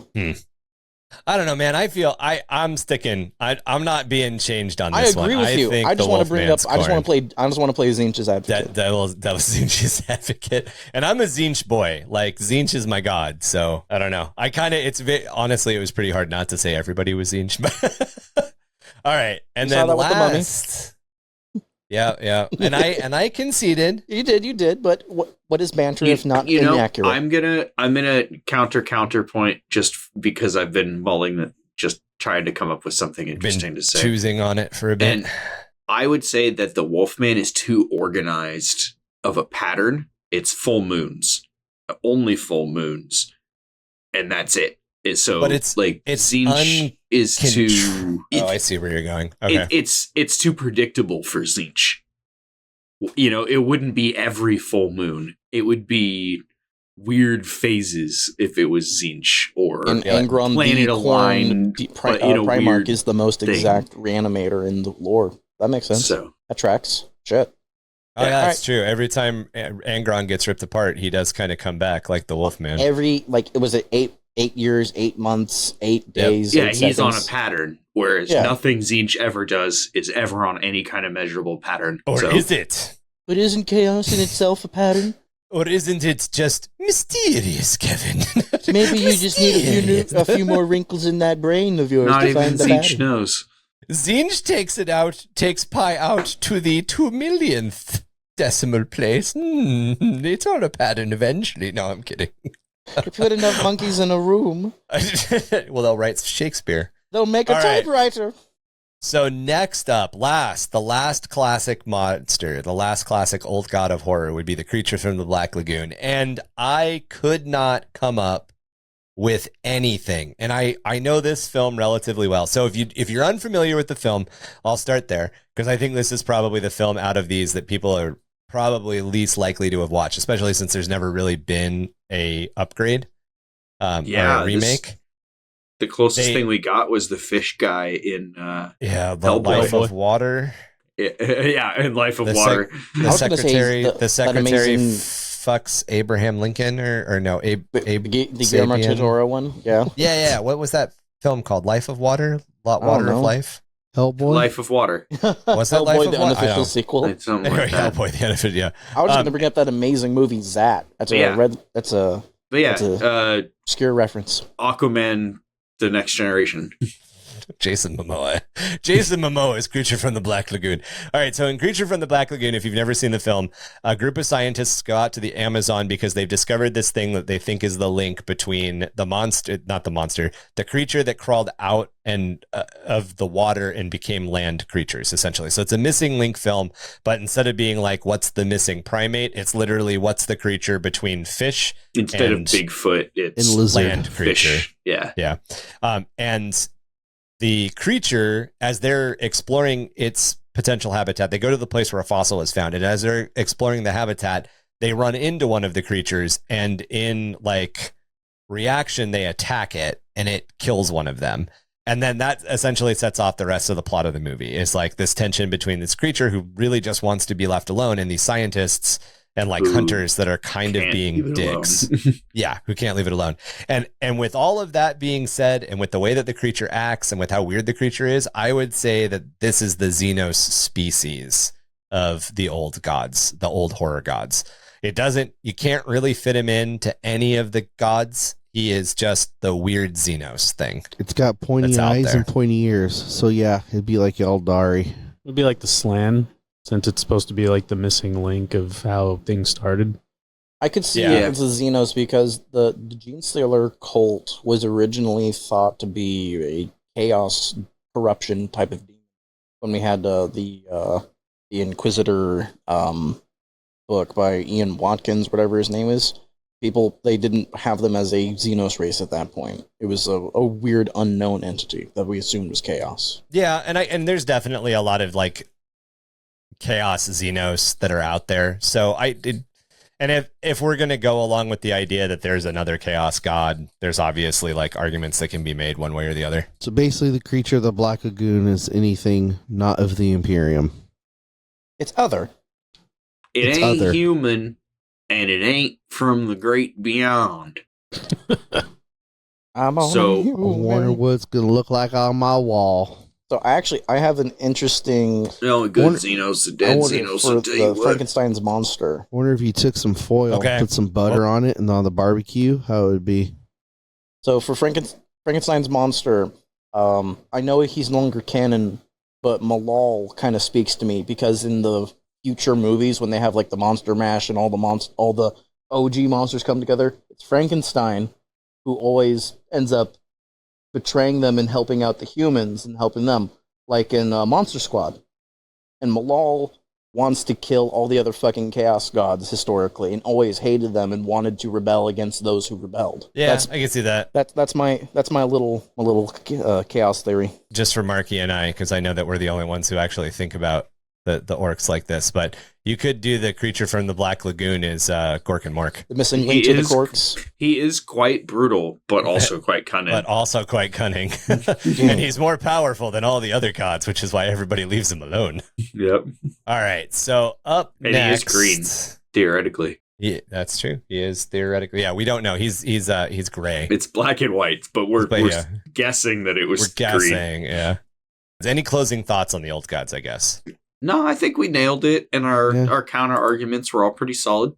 And but we did nail them down pretty good there. Yeah, We've got an answer. It might not be the right answer, but we have one. we have canonized it as the answer. Next. Now somebody just needs to make all the all of the armies that follow those. Oh, that would All be right. awesome. So next I up, don't we have are enough going. money. You don't Right. have enough We could make an APOC game and call it the Monster Mash. Come on, Chuck. Or Chuck. God damn it. Why do Wow. I always do that? Wow. Wow. It's because we're both rugged, older-looking guys. That's why, with tattoos. It's because it's Chuck and Chalk. And Chuck's like, don't flatter yourself. I run 5 miles a day, boy. I licked bones in Peru, and I'm not talking about archaeology, son. Yeah, I run 5 miles a day while I smoke my cigars. So there you go. Do you? That's hardcore, Chuck's dude. like, it feels like I ran 5 miles a day after I finished the cigar. I felt like you ran 5 miles at the end of Coachella. Oh my god. Slanesh, baby, gotta enjoy something. Love, Chuck. Eh. Getting into the new horror films. So these are our picks. Getting into the actual heavy hitters, the actual horror movie heavy hitters. And there's a bunch of films that we've already mentioned that didn't make this list. And there's probably stuff that you guys will bring up, and feel free to bring it up. But let's start off with the ones that probably everybody knows right off the bat. Jason, Michael Myers, Leatherface, and of course, everybody's favorite murderous doll, Chucky. Right off the top, without even getting too deep in any of these movies or what any of these characters' motivations are, these guys are all Khorne. And the reason that I'm going with that is these guys are all straight killers. And essentially the idea of the slasher villain is just a supernatural level of the serial killer. And that's, I mean, you could make an argument that a serial killer has a little bit more planning, and there's like nuance with some serial killers, like the guy that was on the planet in Predators and they don't know why he's there, and it's because he's the doctor that's the serial killer and he fucking poisons the chick at the end. Like, I get it. Like, there are arguments to make for like Slanesh-y serial killers and all that shit. I just call that bad writing. I actually thought that was a pretty good twist, but I thought it was a good twist because I read all the fucking press junkets were like, here are all these different characters to understand them. So it didn't feel like an abrupt bullshit thing when it happened in the film. Yeah. There's a couple of stories that pull abrupt bullet that I'm like, was this planned beforehand? George Lucas, I'm looking at you. Anyway, again, Jason, Mike Myers. I don't think anything regarding George Lucas, including his children, were planned. Oh no, he flat out said in an interview about the second Empire Strikes Back that just came out recently, that the reason that certain things in the first film and Empire Strikes Back aren't on a line is that he never thought he was going to make a second one. Yeah, you never thought it would get past the first movie. I didn't plan any of that shit. It just kind of worked out. And I'm like, that means that that's what's wrong with this entire series, is that everybody is just fucking going from the seat of their goddamn pants. But anyway. To take it back home, I do have a counter for Chucky. Chucky, okay. I'm pretty sure he's Slanesh due to the fact of how he enjoys it. This play of it. This satisfaction in hunting down. I do quite enjoy it. I Charles. Lee Ray. And I think you could make Calm an down. argument that it would also be Zinch because it's a serial killer that specifically like through a ritual was reincarnated into a doll. That's kind of what I was thinking. If it wasn't Khorn, it would be He Zinch. also learned because he wanted to go back, but then he just kind of accepted what it was. But he's just the sadistic. I think it's the sadism that makes it Slanesh. Yeah, There's but you can definitely a also lot of argue. sadism in that. You can also argue like Karn the Betrayer is very similar to Chucky, right? Karn enjoys what he does, just like Relish Chucky. in the Yeah, exactly. slaughter. I see what you mean. I think the overall drive behind Chucky is more relish in the slaughter than It's not art. He's not cutting them open and then drawing pretty pictures on the He's wall. not one of the with them. ball cultists in Baldur's Gate 3. nice. Over 200 hours, I have to make at least one reference. Oh my god. Did you Kickstarter it? No. Okay. But I'm over 200 hours. I'm like in my third playthrough. I love it Nice. so much. Who's Jesus, next? dude. So next up, we have Freddy Krueger. I also want to throw someone in here alongside Freddy. That would be Ghostface. Oh, Who's Ghostface? And you think on the Scream? same level? Not on Oh, the same yeah, level. yeah. Nowhere near the same level, but definitely of the same god. Oh, because he's Okay. he's screwing your mind. He's always Manipulation. fucking with you. It's not on the Yeah. same Yeah. level only because they don't have the same Powers. kit that he has. Exactly. The Yeah, last so- movie, though, for fucking sure. Oh, really? Yeah. I haven't seen the new one. Oh, So it's basically, good. the I'll tell you that. franchise is Zinch worshippers. I can. Yeah, Okay. I could see Okay. that. I can see that. I like it, Mark. Oh, that's a fucking good one. So Margie, you're gonna Gold have to star get for in. Marky. You're 2 gonna have to get toilets. into your explanation. 5 toilets. That's a gold star. So Freddy 5 Krueger, toilets. I would put as Zinch, and that's he stalks you and manipulates you through your dreams, and he twists and changes the reality around him to suit his needs, and that's very Zinchian. There's Yeah. also that like he's doing it for a reason. Whether or not that reason's to be reincarnated or whether or not it's the joy of torturing people is never really explained. There's a lot of mystery to Freddy. And Marky, you're saying that Ghostface from Scream kind of sits in the same position. I would throw him in the same position as Zinch, not so much as he fits there perfectly, but more so that he doesn't sit better in any other category. He doesn't fit well with Khorn because he's not that It's type too of thought killer. out. He's not Yeah. as brutal as Jason or Michael or There's- Leatherface. There's He's not so many mind games involved. Where Yeah, it's the mind right, games. exactly, and he wouldn't be any kind of like pestilence or anything. Like you could even fit like Jason or Leatherface in with Nurgle to a certain extent, right? Because they're essentially like Yeah, they're dead dudes. decaying walking all around. the Not, time. not Leatherface, but definitely Jason. Okay, maybe not Leatherface. Maybe I'm thinking They just keep rebooting him, so it feels like he keeps coming back. Okay, maybe that's what it is. Yeah. Yeah. And then I think I also had another one to throw in with Slanesh, but I gotta Okay. when we get to that point. Yeah. But yeah, we just getting there. We getting Ghostface mainly through the manipulation, like how he goes for the kill, not necessarily that he gets Oh, that yeah. he kills, but how he gets to that point, the journey, right? The journey is almost the, best stock. part. Right. Like he's a stock kind of killer. there. Yeah. Like Okay. a lot of the other ones only stalk to get the kill.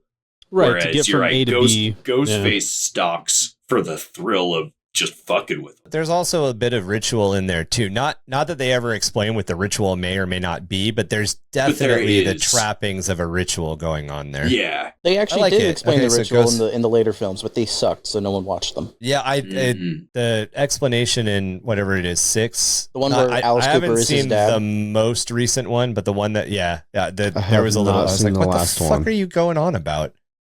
All right, so next up, I don't know if you have it further on down the line, but Leprechaun. would probably be Oh, another- Leprechaun! Zinch. I do Okay. have Leprechaun. I do not have him as Zinch, and I have a very specific argument for why not. Okay. But next up, we've got Candyman, and I'm gonna go Nurgle. Yeah. And if you know the story of Candyman, maybe not the background of the character, and maybe not the story of who Candyman is, but the idea that he's either entirely covered and that he can command bees is very Nurgle feeling. And I also think that like you could twist and make him even nastier. Like He's a walking the corpse. bees. The bees are living inside of his corpulent skin, and there's like open hexagonal wounds all over him that like the bees live in. For Like Oh, that. like the $369, fucking you can one look at kid the in poster right Naruto. here, and it shows, Yeah. Bone. What he looks like when the bees aren't on him. Yeah. Candyman is definitely Nurgle. He's Nurgle because you feel gross when he French kisses his victims. You know, I've never seen Candyman, but He that's commands pretty fucking insects. gross. It's gnarly. Candyman was one of my favorite, like, old school. Well, not old school. Like, if you love I guess, urban legends, you'll love Yeah. Candyman. Yes. I think Candyman leads into Bloody Mary. Like in Candyman lore, he created Bloody Mary. Yeah. I think so. Yeah. Ah. Yeah, I think at the Some end of the pretty crazy movie, stuff. basically the victim that he stalks become like I believe, In the sequel, she becomes summonable and fucks So- up people, doesn't she? I don't remember the sequel, but I thought I remember something along the lines of like the chick that he kills, or the chick that he stalks kills him and becomes Bloody Mary. Yeah, she gets fucked up at the end. Yeah, So tinfoil hat time. Is Candyman and Mimic in the same universe? Mimic? I don't know. Mimic? You don't Take remember my Yeah, line, Mimic? Marky. mimic the giant cockroaches that like develop into humans that live in the subway system. Oh, that trilogy? Was there a That movie? trilogy? I don't remember if there's It's a trilogy. Oh, it's I a just remember terrible there's- trilogy, but there's a Yeah. trilogy. There I just are know 3 there- movies. The I second just 2 know aren't there that is good. one. And Mimic. it's, Oh fuck! I haven't thought about that for a while. Mimic is total zinch because it's all about like Yeah, science. changing. I figured it's it was body just horror mixed Inquisition, with- gene stealer experiments gone wrong. that Yeah, could that too. could work too. But it's like it's Malcolm Reynolds, whatever the Chaos Theory doctor guy, mixed with like The Fly. like yeah. Well, it's like we're Right. too busy Yeah, it's thinking like about if we could, not if we should, with the fucking roaches and all that shit. Oh, Yeah. I thought you were making a No, The that's Fly If I reference. were No, a he was smarter making a man, I Dr. would Ian be. Malcolm. Yes, but no, I go to Jurassic Park.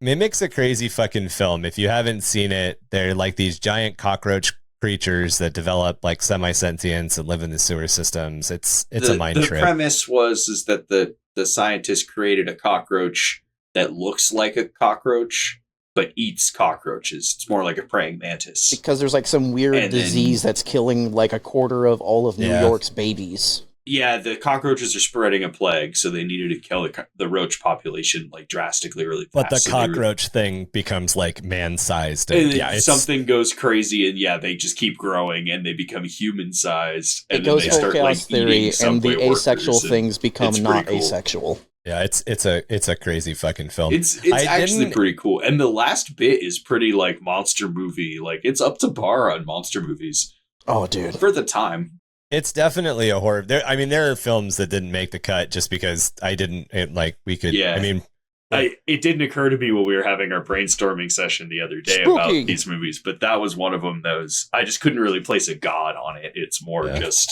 This is Monster movie. Gene Stealer cult / Zinch as the Yeah. mimic. so zombies are the next creature, and I realize that we're not naming off like a creature from any particular movie, and they're kind of their own genre. But it's a whole genre, yeah. yeah, from the Romero style shamblers to the runners we see nowadays, zombies are the product of Nurgle.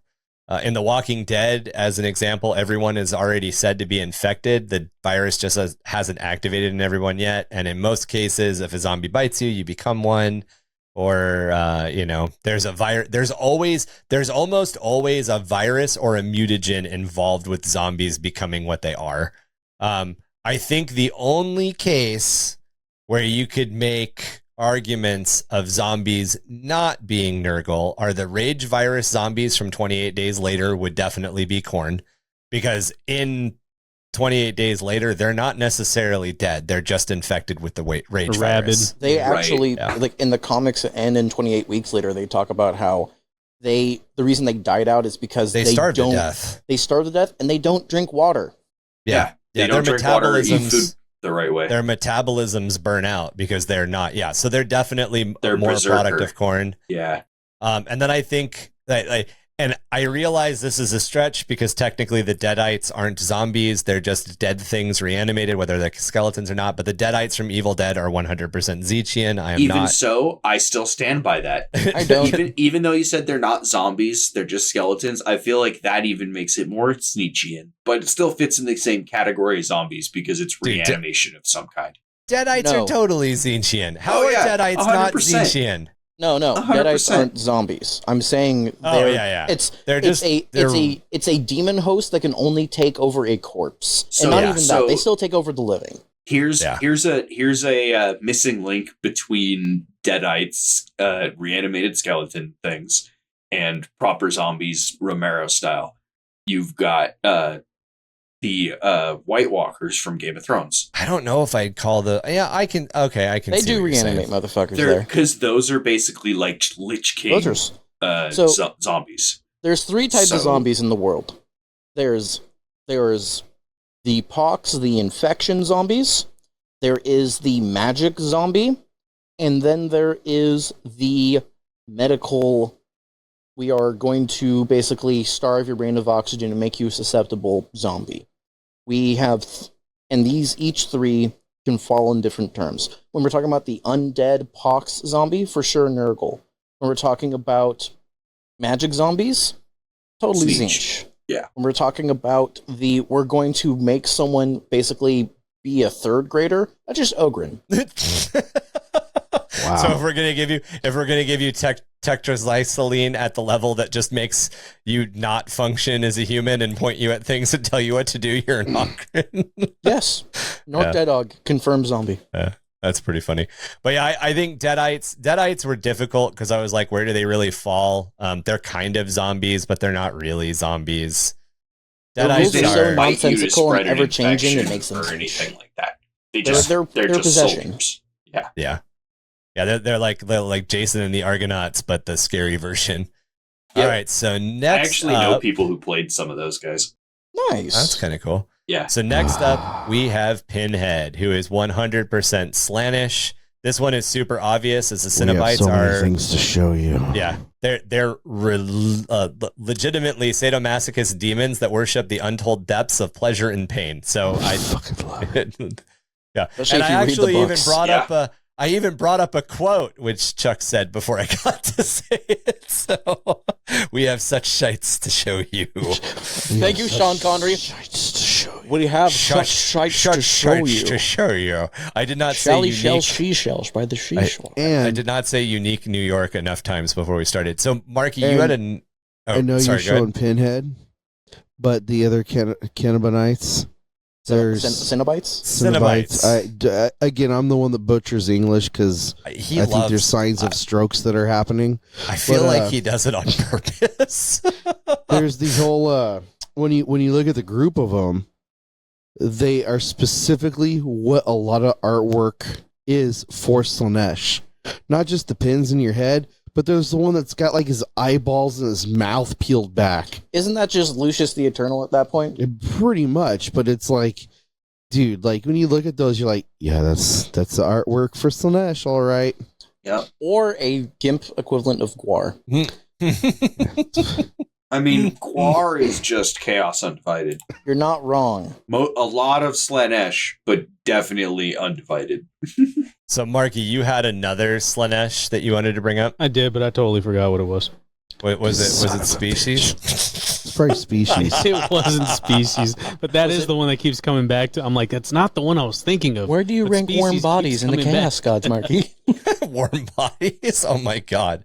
All right, so next up we've got Pennywise, and I'm also going to put Pennywise in the Slaanesh camp, and I'm going to do it for a very specific reason. Pennywise is a outer demon, an outer god, an elder thing, whatever you want to call him, an alien, who feeds on fear, and it excels at maximizing the amount of fear it can create in its victims before to like feed on them slowly before eventually killing them. And to me, this is 100% what the Drukhari do, or the Dark Eldar do, to feed other things' souls to Slaanesh slowly as they're prolonging their own life.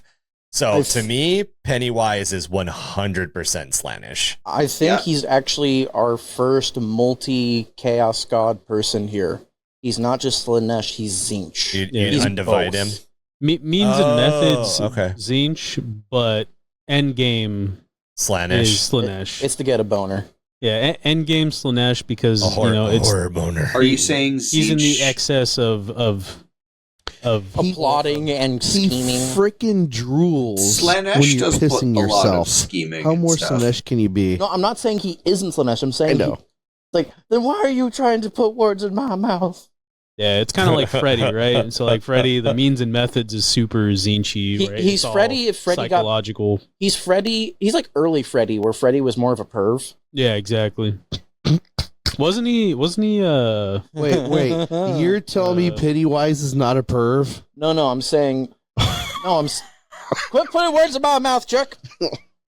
Put other things in his mouth. Yeah, Chuck, like the light up dildo, not dildo, light up. Butt plug. Just wear it as a gag. Like, a don't have suckling one of those. pig. Thank you. Yeah. But yeah, it's like he is totally 100% Slanesh. I'm saying on top of that, he's multifaceted. He's also Zinch, but he's more so crazy than we would have for like Freddy Krueger, where the journey is fun.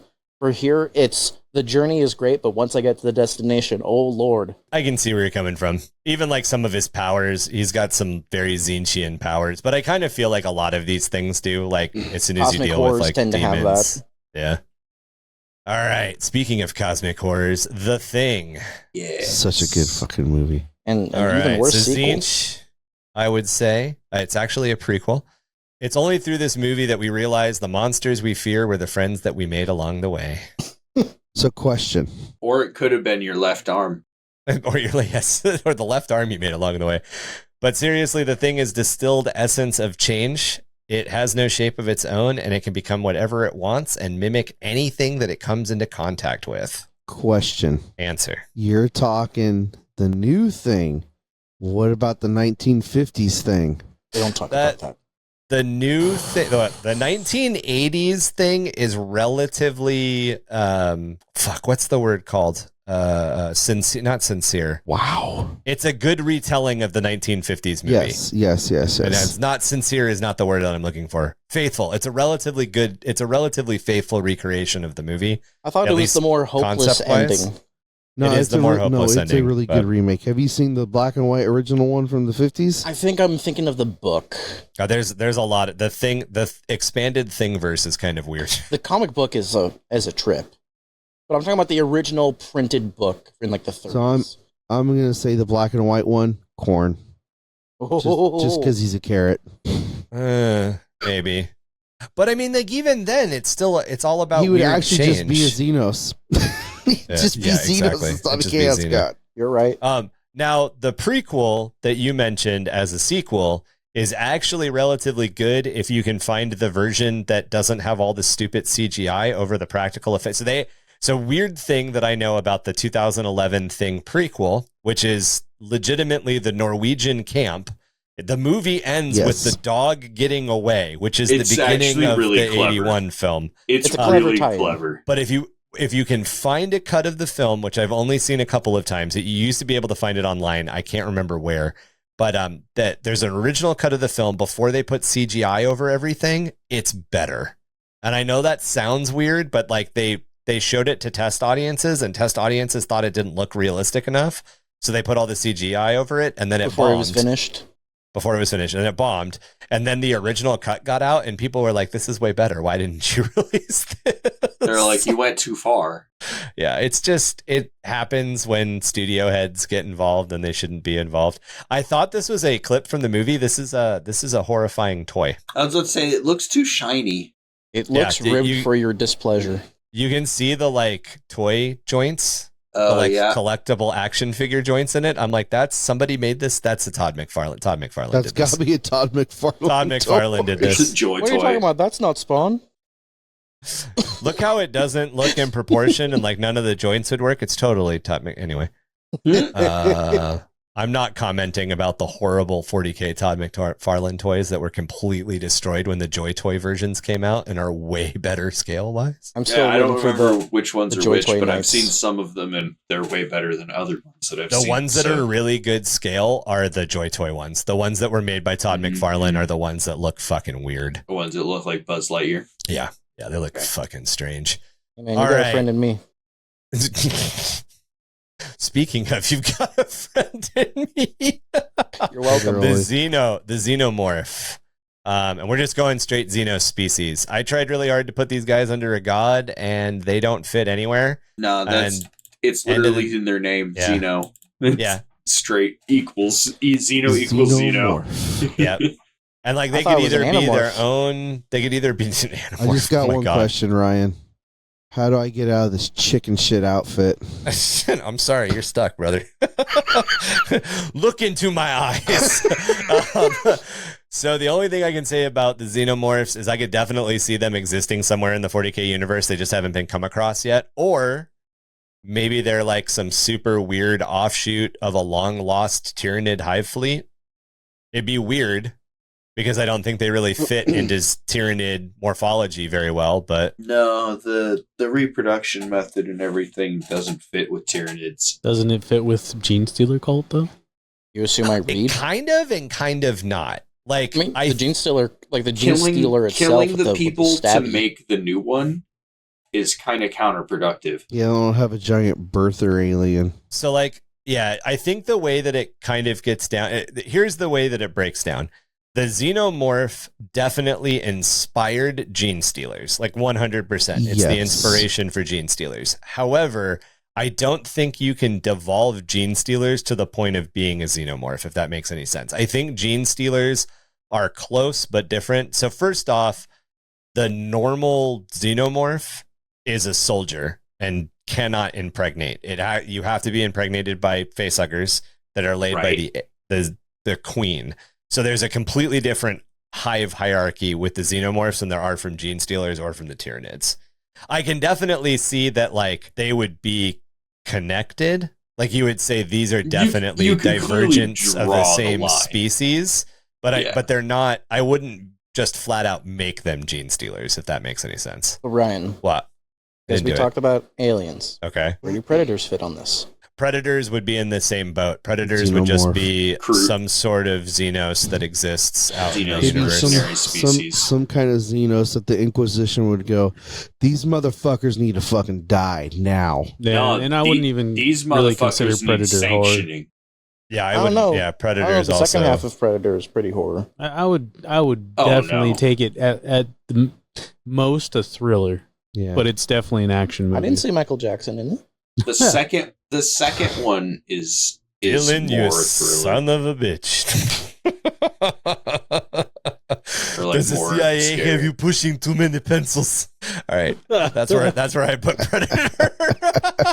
Pencil pushing. uh, Predator the Catach- pencil pusher. thank you, Catachans, for bringing up more stuff. All right, so next up, this was submitted by Kevin. We have Gremlins. Yeah. So I would go with Zinch, Mogwai. and I'm going to make my argument, and then I'm going to let you guys argue against me because I think that I might not be right. But I went back and forth a lot on these guys. On one hand, defeating and getting them wet, meaning their population explodes, definitely feels Nurglish. Plus, I can definitely draw a line between Nurglings and Gremlins, especially with their size. However, I ultimately kind of went with the fact that they're kind of mischievous with their violence. Like their violence is they're definitely violent for violence sake, They're but chaotic they're being neutral. chaotic Violence for and fun. silly with it. Nurglings are Yes, actually exactly. pretty mischievous. So And if- Sinesh. Yeah, and of course, the other thing that I would put them into the Zinch bucket is the second film, where they get into the bio lab and they start eating random shit and they start turning into all sorts of crazy different versions. Like they just Mhm. rapidly change. Yeah. I would almost put these in every category, to be honest. They're almost, they're like Chaos undivided. Undivided. They're like Furbies. Just like munchies and You mean critters. chaos divided over and over and over again? Divided. Well, undivided Chaos means you don't. specifically divided. Okay, undivided means you don't follow a particular god, right? Correct. Yeah, you follow all of them. Undivided, meaning all of them. I was using the joke as in like mitosis, as in they It's a divided to powerhouse of the reproduce. cell. No, That's midi-chlorians. Yeah, It's not midi-chlorians, but I couldn't stop myself. Hey, midichlorians are stored in the balls. mitochondria. Thank you, mitochondria. Midi-chlorians. I was Where- immediately like, no, where's Ick, that those in- are midi-chlorian. Fuck. Where's Ray's midichlorians? We all just I let you hate do saying it gets, too. it gets Are you trying everywhere. to say you need to Even dig Victoria around has and her look for them? secrets, Marky. Oh, Listen. The only thing I have to Linda. say, this is the only thing I have to say about Star Wars, and I'm gonna Oh my god! I'm gonna It's not a completely horror destroy. movie. I know. I mean- I'm gonna completely destroy the stupid Ray versus Luke argument right off the bat. Luke is a dumb farm boy that doesn't know how to fight. An old man gives him a laser sword and throws a a robot that shoots lasers at him, and he can all of a sudden sword fight. Rey is an orphan who has to fight, and it's demonstrated early on in the movie that she knows a martial art with a bow staff, and then she's thrown a lightsaber and barely knows how to fight. Why the fuck anybody says, why is Rey so much more powerful than Luke? The only thing I can say in response is because it's a movie about stupid space wizards. No. I could shoot that hole right there. She wasn't trained by Yoda. She didn't do a flip. Luke's first fight, he wasn't trained by Yoda either. He got his ass kicked. Yeah. And even then he gets his ass kicked through most of the Welcome movie. to the Star Wars hold on, podcast. Kevin. I'm Ickbard. Hold on, Kevin. And I will put this on top of that too. If a real Sith showed up anywhere in the atrocious final 3 fucking movies, he would tear the shit through Kylo Ren, who also doesn't know how to sword fight worth he's the garbage. fuck. He's garbage. And then destroy Rey, who doesn't know how to sword fight worth the fuck. Absolutely. And that's my point. All 3 of these characters don't know how to fight. Yeah, none of them are good. But they're all shit at it. The point that people don't like Rey, at least the reason for me, no, it has nothing to do with that. I was hoping she was going to be like Kenobi's daughter and be a badass for it, but easy there, heavy breather. Jesus. No, that was a duo effort. I'll take. Oh my god, you fucking asthmatic fucks. is teaching herself force powers on the fly. Was that before or after the glow in the dark butt plug? But that's a thing that exists in the entire fucking canon of Star After Wars. the blue milk. Oh, dude, milk. the blue that there was so many Do you weird take the shit red with that milk or the blue fucking milk, movie. Neo? Oh my god, that entire movie. But no, there's too much shit in Star Wars canon, like not even expanded universe, just canon of like people spontaneously teaching themselves to use the Force that like your swatch is as big as mine. It's space wizards. It's literally space wizards. It's more stupid. machine than man. Nobody thought of the fucking thing before they started working on Your it. And they just father and I fought threw in the shit at the Clone wall. Wars. Most of the rest of it kind of makes sense, but there's just certain holes, and a lot of the characters have some of them.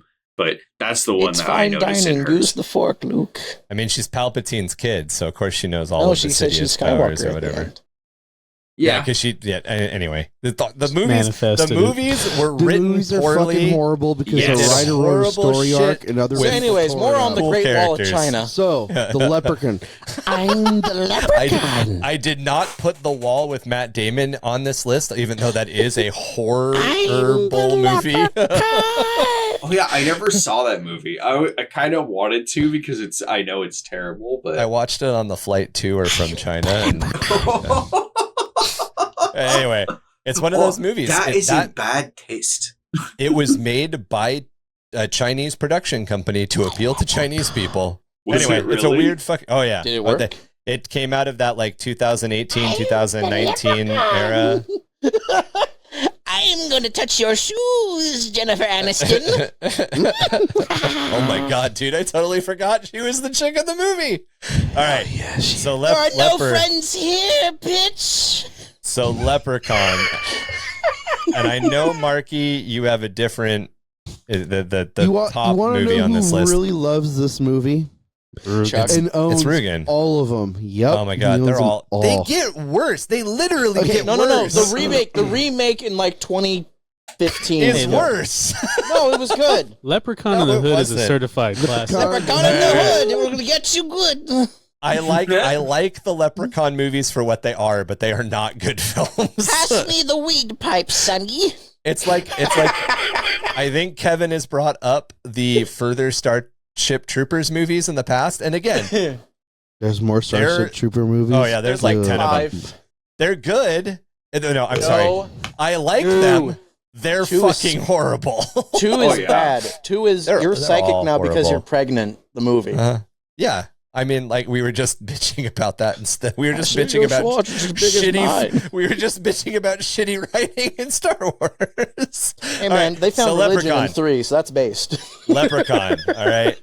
Leprechaun, I'm going with Slanish. Marky, I know you have a different take, but this is my argument. This is my entire argument. Remember, anytime he sees a pair of shoes, he has to stop and fucking polish them.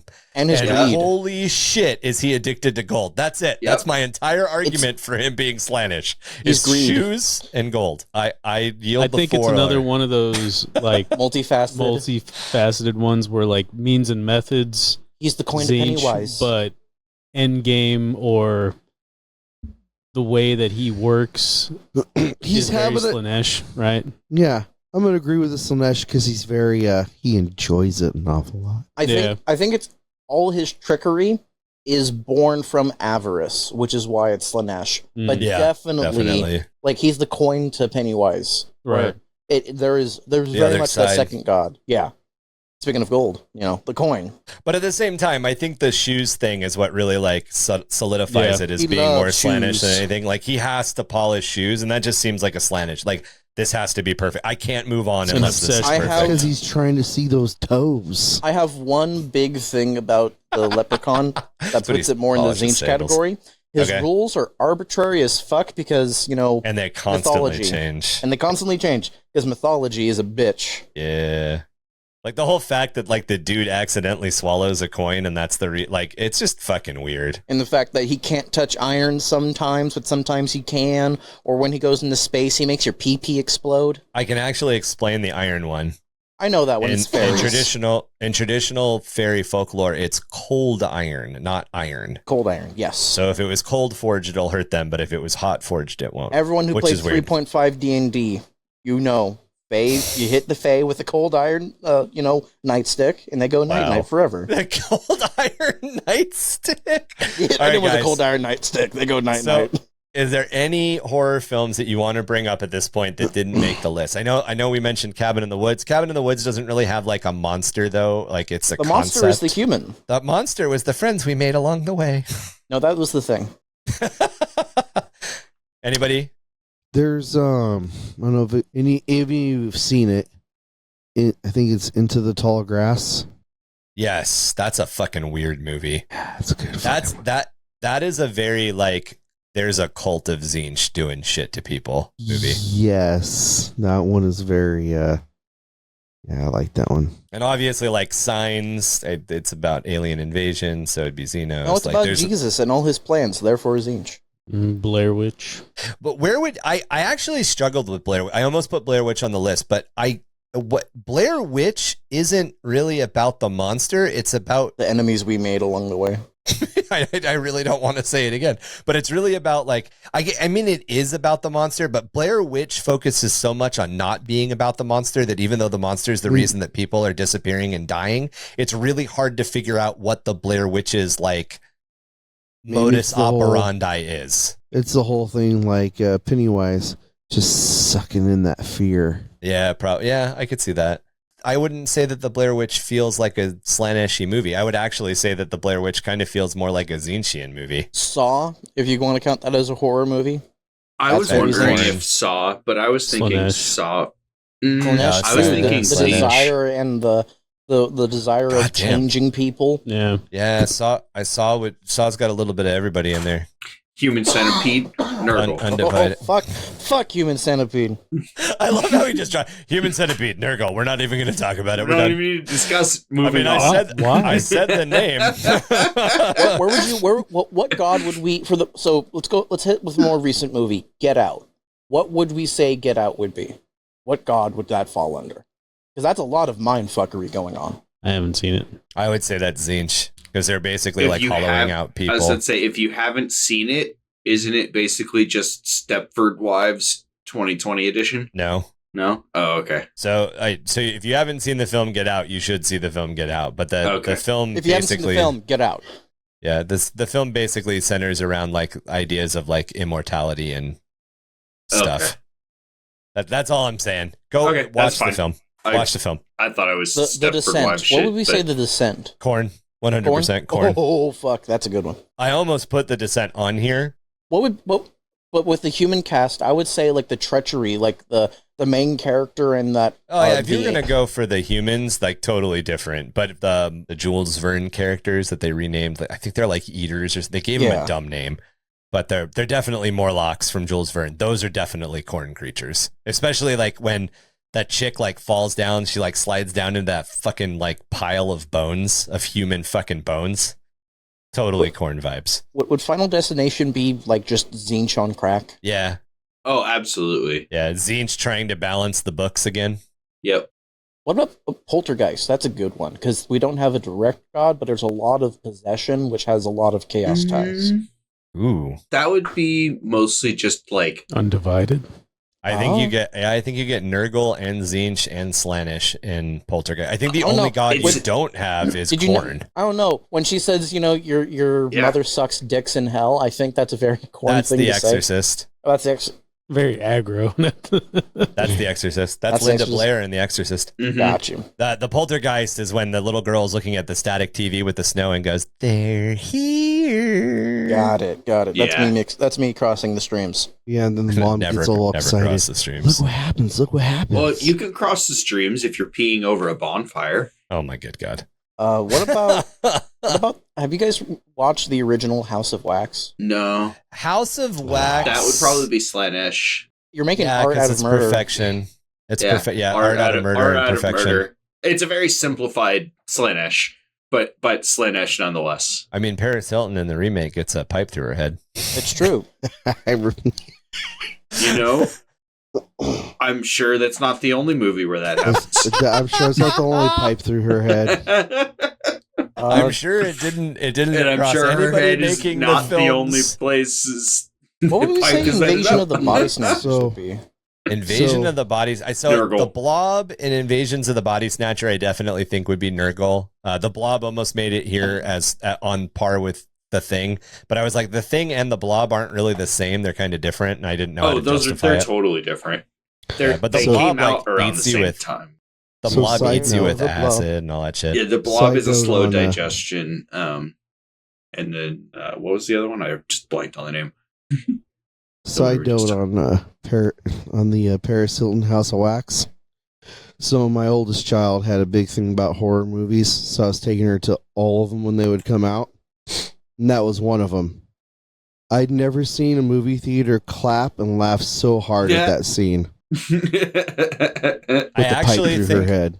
I actually think one of my favorite scenes with Paris Hilton in it is when her face falls off in Repo the Genetic Opera. That scene is so good. And I mean, she's actually, like the weird her character, that's probably her best acting. She's not bad when she can be directed. I listened to an interview with Paris Hilton, and the Paris Hilton that we all know is a character. Oh, It is absolutely. a crafted 100%. character to make money. She is a scary, smart person. And like when you hear her talk, that entire like Paris Hilton persona completely drops away. I wouldn't doubt it. Like at at a all. freaky, like psychopathic, freaky level. Like Speaking of we're all being psychopathic- played, and she's just puppet mastering the shit out of Oh, everybody. she totally won knows how to make money. Yeah, she She took totally advantage knows of how the to whole make money. Lindsay Lohan, Britney Spears crazy shit and just went, okay, money. Yep. Somebody's told me this is how to print money. I haven't done enough digging, but somebody told me that Nicki Minaj is the same way. I would not surprise me. Although Nicki Minaj definitely has the like She is off the definitely deep end from the conspiracy theory stuff yeah, too. So, yeah, but at the I same can't time, remember. it I can't wouldn't surprise me that My cousin's has- balls swelled up, and then the wife and his girlfriend left him at the altar. Nicki Minaj is like, she will talk to you for like, she'll give you a dissertation for like 8 hours about chemtrails and about how they're real and about how like cloud seeding is being done by the Russians to control like that level of conspiracy theory. I could dig it. I want to hear that. But psychopaths, Silence of the Lambs. I feel like that needs to be cut into two separate categories because we have two fucking crazy psychopaths in that. Buffalo Bill is Slaanesh for sure. Yes. Would you fuck me? I'd fuck me. It puts the tannin in the basket, or it gets the mallet again. For any of those of you who played World of Warcraft, there's Is that I can't remember. malachite? No, I can't just a rock. remember what fucking raid it was, but in one of the raids you have to steal ogre tannin so you can make an ogre suit, and the ogre yells at you, "It puts the tannin in the basket or it gets the mallet again." And I'm like, they did fucking They do that. 100% did it on purpose. They did that on purpose. Absolutely. I would say Hannibal is probably Khorne. It's a very controlled version of Khorne, but it's Khorne. It's a fire that burns bright because it's so concentrated. And it's very like his malice and anger and brutality is exceedingly focused. Yeah, Or the is fact it that he Slanesh? keeps his calm. I could see both, but I think it's both because there's that fascination and that delicacy that he holds to his victims.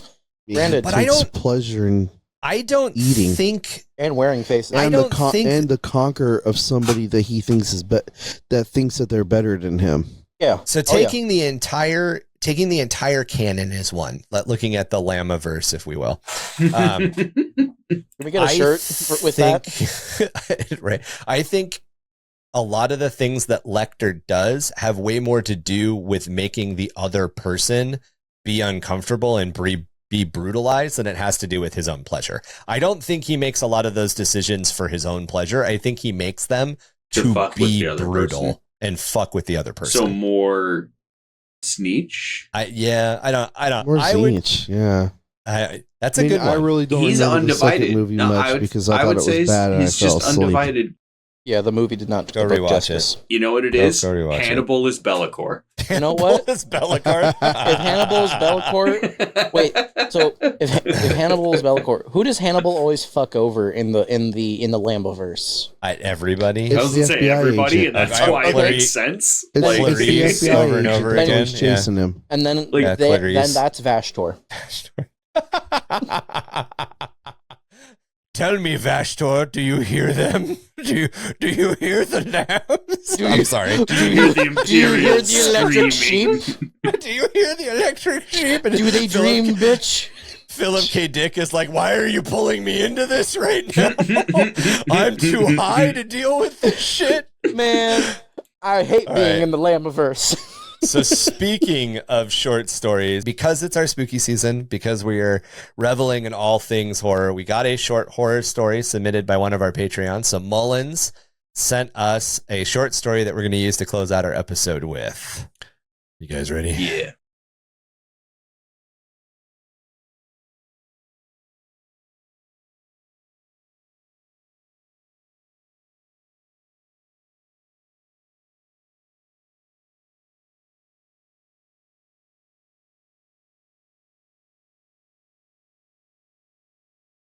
Cassius's footfalls rang out from the stone interior like a slow, patronizing applause. This was his 7th lap around the cell block since lights out, and most of the chatter of the inmates had died by now, leaving him alone with his thoughts. The light from his torch roamed across the pocked rockcrete floors and tarnished iron bars, washing briefly over the alphanumerics 047C, painted in black beside the southern transfer gate. He paused briefly to drink his recaf before setting off back down the line of cells. Cassius had been assigned to cell block 047C roughly a year ago, moving from cadet to night guard faster than he even thought had been possible. His promotion had come more from necessity than good conduct, as his predecessor had been stabbed to death with a sharpened femur during what had supposed to have been a routine process. These kinds of incidences were far from rare and left many of the guards, including Cassius, with a hearty dose of paranoia and an unspoken shoot first, ask questions later policy. He let his hand fall to his belt, touching the last pistol holstered there. The pistol had seen its fair share of use, ending dozens of brawls, many of which before they had even begun.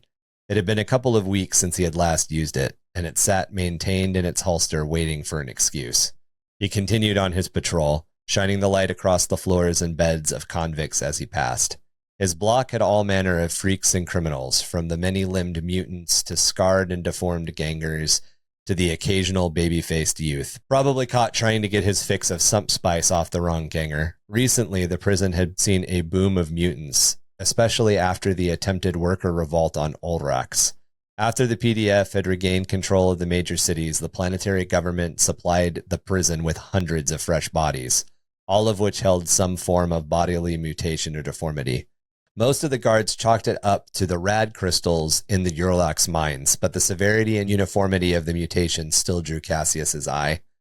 A third of the current inmates on his block had come from the mining moon, filling out those lost over the last year to disciplinary actions and occasional tunnel collapse. He had worried that such an influx would leave him scrambling to maintain order on his block, but the inmates, by some blessing of the Emperor, had kept trouble to a minimum. Cassius wasn't one to look a gift grox in the mouth, so he took his luck and ran with it. He first heard the noise as he turned around to begin his 8th lap. It was a low rasp of something scraping against rockcrete.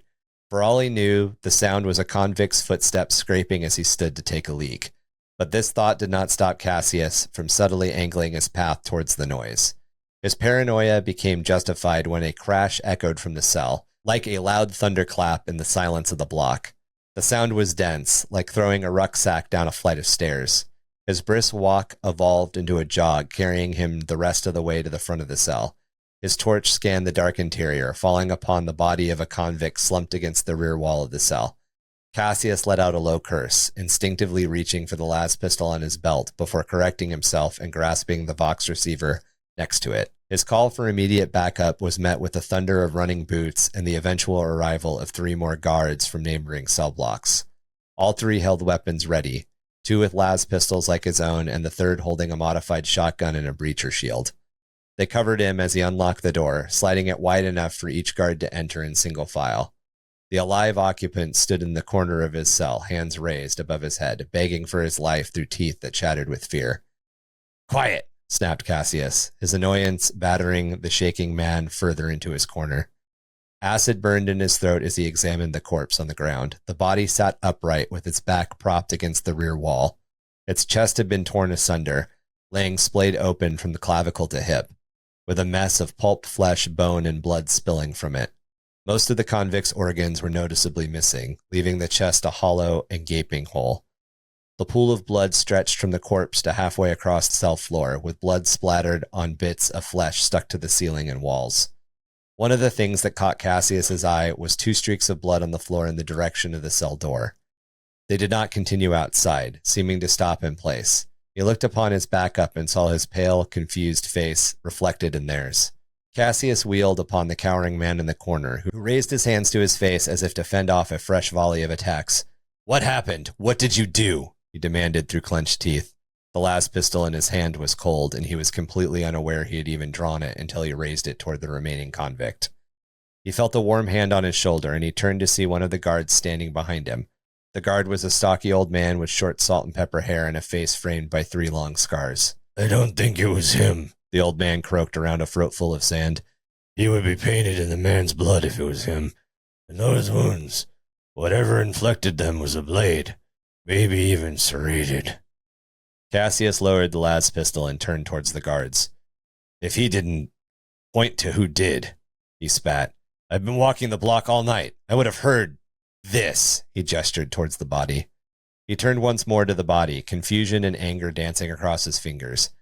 "How does anything get torn to ribbons like this and not make a sound?"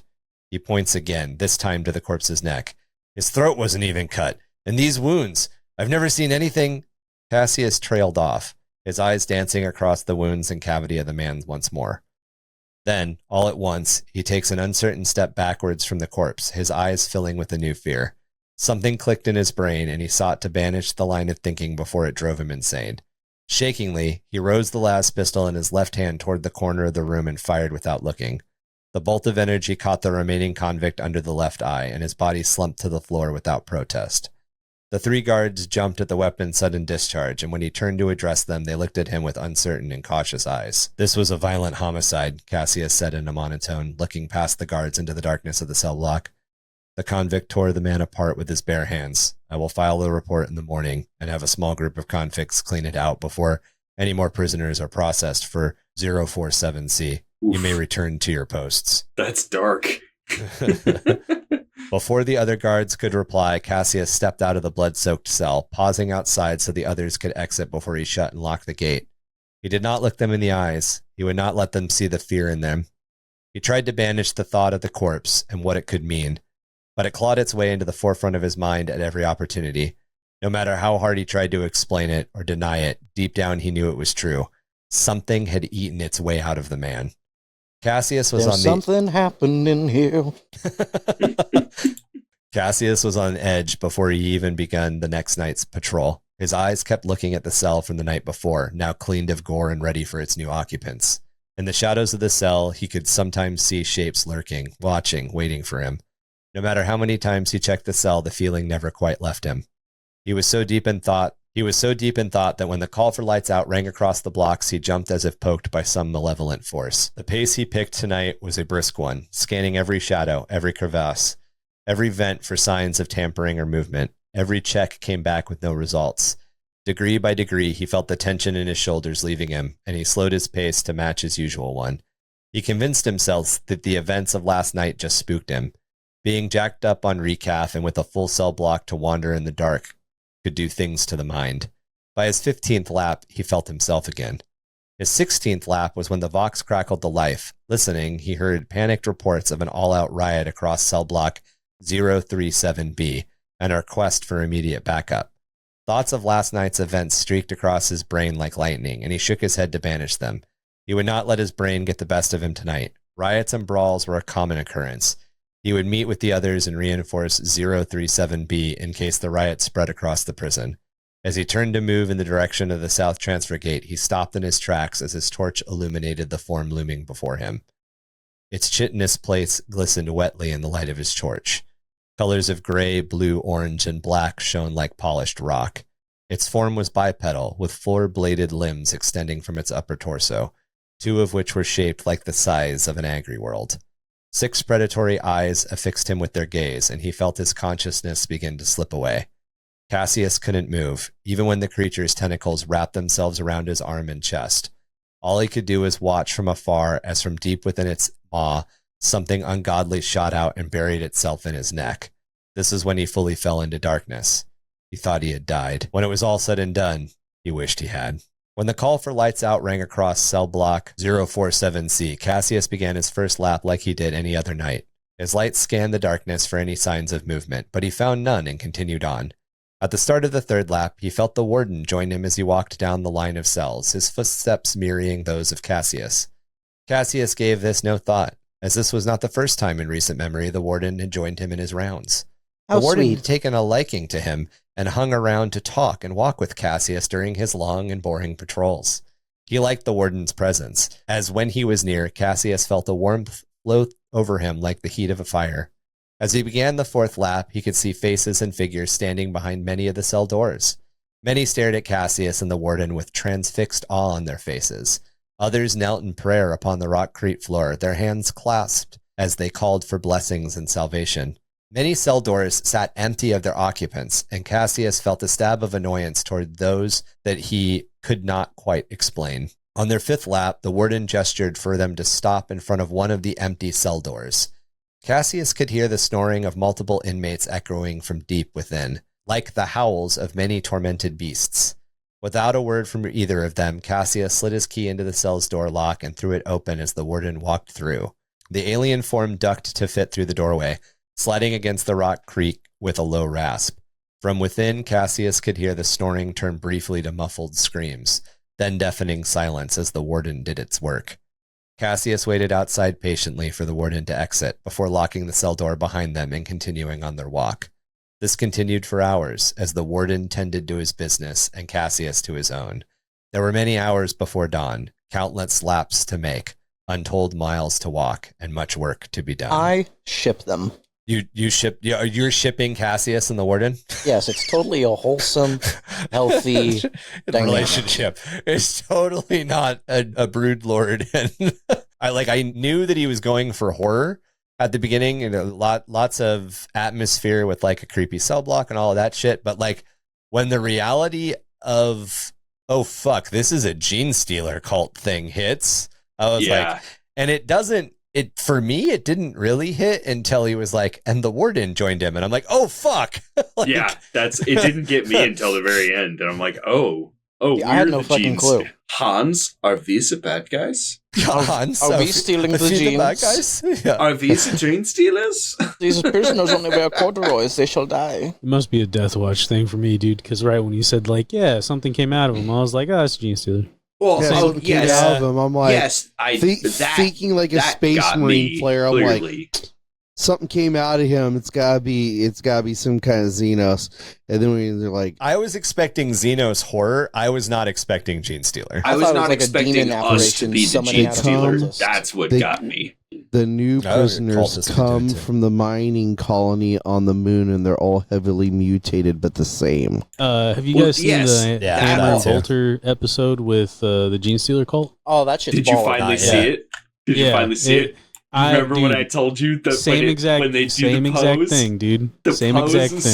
so good. I just I'll want have to to watch say, it. Oh, great it's so short good. story. Yeah. Yeah, Great That was job, a very, short very story. good That short was story. that was great. A It bunch of reminded the me. characters do Thank you some for the new OTP, very- Mullins. very good stuff. Yeah, it reminded me a lot of that Hammer and Bolter episode. Even like halfway through that, I was like, "This Gene Stealer cult." That I little told that you to little thing watch is it. that was a little Gene Stealer baby. I thought it was a cultist, so that was like a chaos like spawning in. Oh. Now I definitely have to watch the episode now. I It's good. It's one of the best definitely ones. I definitely see that this is like the back. I mean, like, It's and I good. know a little bit about what he's doing with his Gene Stealer cult lore, but this is definitely like a good intro to his Gene Stealer Yeah, cult lore, love it. which I Yeah. like a lot. So Yeah, you want to that's a join a good Gene one. Stealer cult? Oh, I think it was really Yeah, cool why not? because this is how his Gene Stealer cult spreads. Yeah, exactly. Oh, whoops, we're in a prison. And with that, guys, we will actually bring our month of spooky to an end. We did want to get Aloris Obscurus out to you guys, and we probably will. It'll probably just be sometimes in November. We're working with Chalk, not Chuck, Chalk, about trying to get him on for an episode about some of the creepy, spooky crap that happens in the rainforests and other places of South America to round out and finish our Spooky Forests series that we've been doing with Loris Obscurus.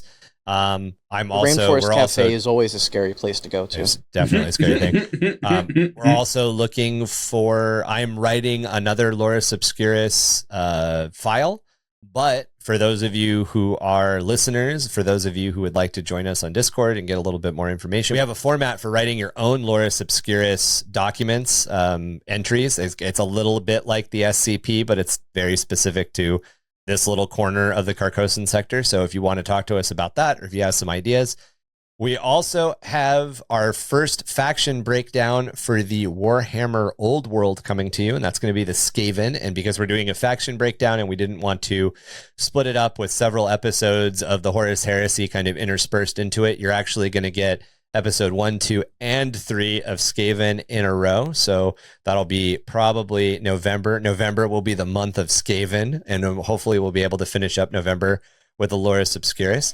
If you want to get into contact with us about the show or any of our episodes, go ahead and reach out to us through email at underthehiveofmadness@gmail.com. And please feel free to join our community on Discord. Not only there can you talk about all things lore, hobby, tactics, Warhammer 40k, but you can also get involved with other things such as Age of Sigmar, Magic, RPGs, video games, and much more. You can also find us on Facebook, Instagram, or at our website, underthehiveofmadness.com. You can also check out battle reports and other video content with our friends Improbable Wargaming on YouTube. Just search Improbable Wargaming on all platforms.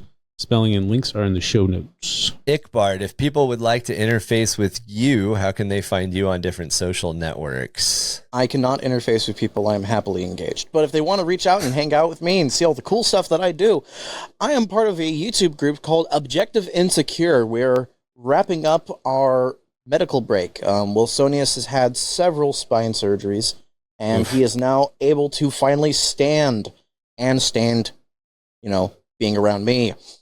So we'll be coming in with the debut of a 10th edition crusade with some local friends of ours in our group. If you want to see me on live streams, I'm on Handicraft's YouTube channel. He streams there 4 times a week. You can join us as we talk about the Femperor. We can talk about if a shrimp really did fry that rice. We can talk about how Rooster Teeth destroys everything. And we can talk about things that make you feel old. Like, did you guys know that the kids from the Octomom are now freshmen in high school? I like how you say things that make you feel old and then bring up something that literally makes me feel like a fucking grandfather, by the way. That's nice, Sonny. So, once again, you're a dick. And you love me. Handicrafts on YouTube. Be there for the live streams, and Objective Insecure on YouTube for battle reports and how to help build stuff in your community that isn't tournament or competitive play focused. You could also find us on, I forgot we have social media. It's weird. You can find us mainly on Instagram and on Facebook for Objective Insecure.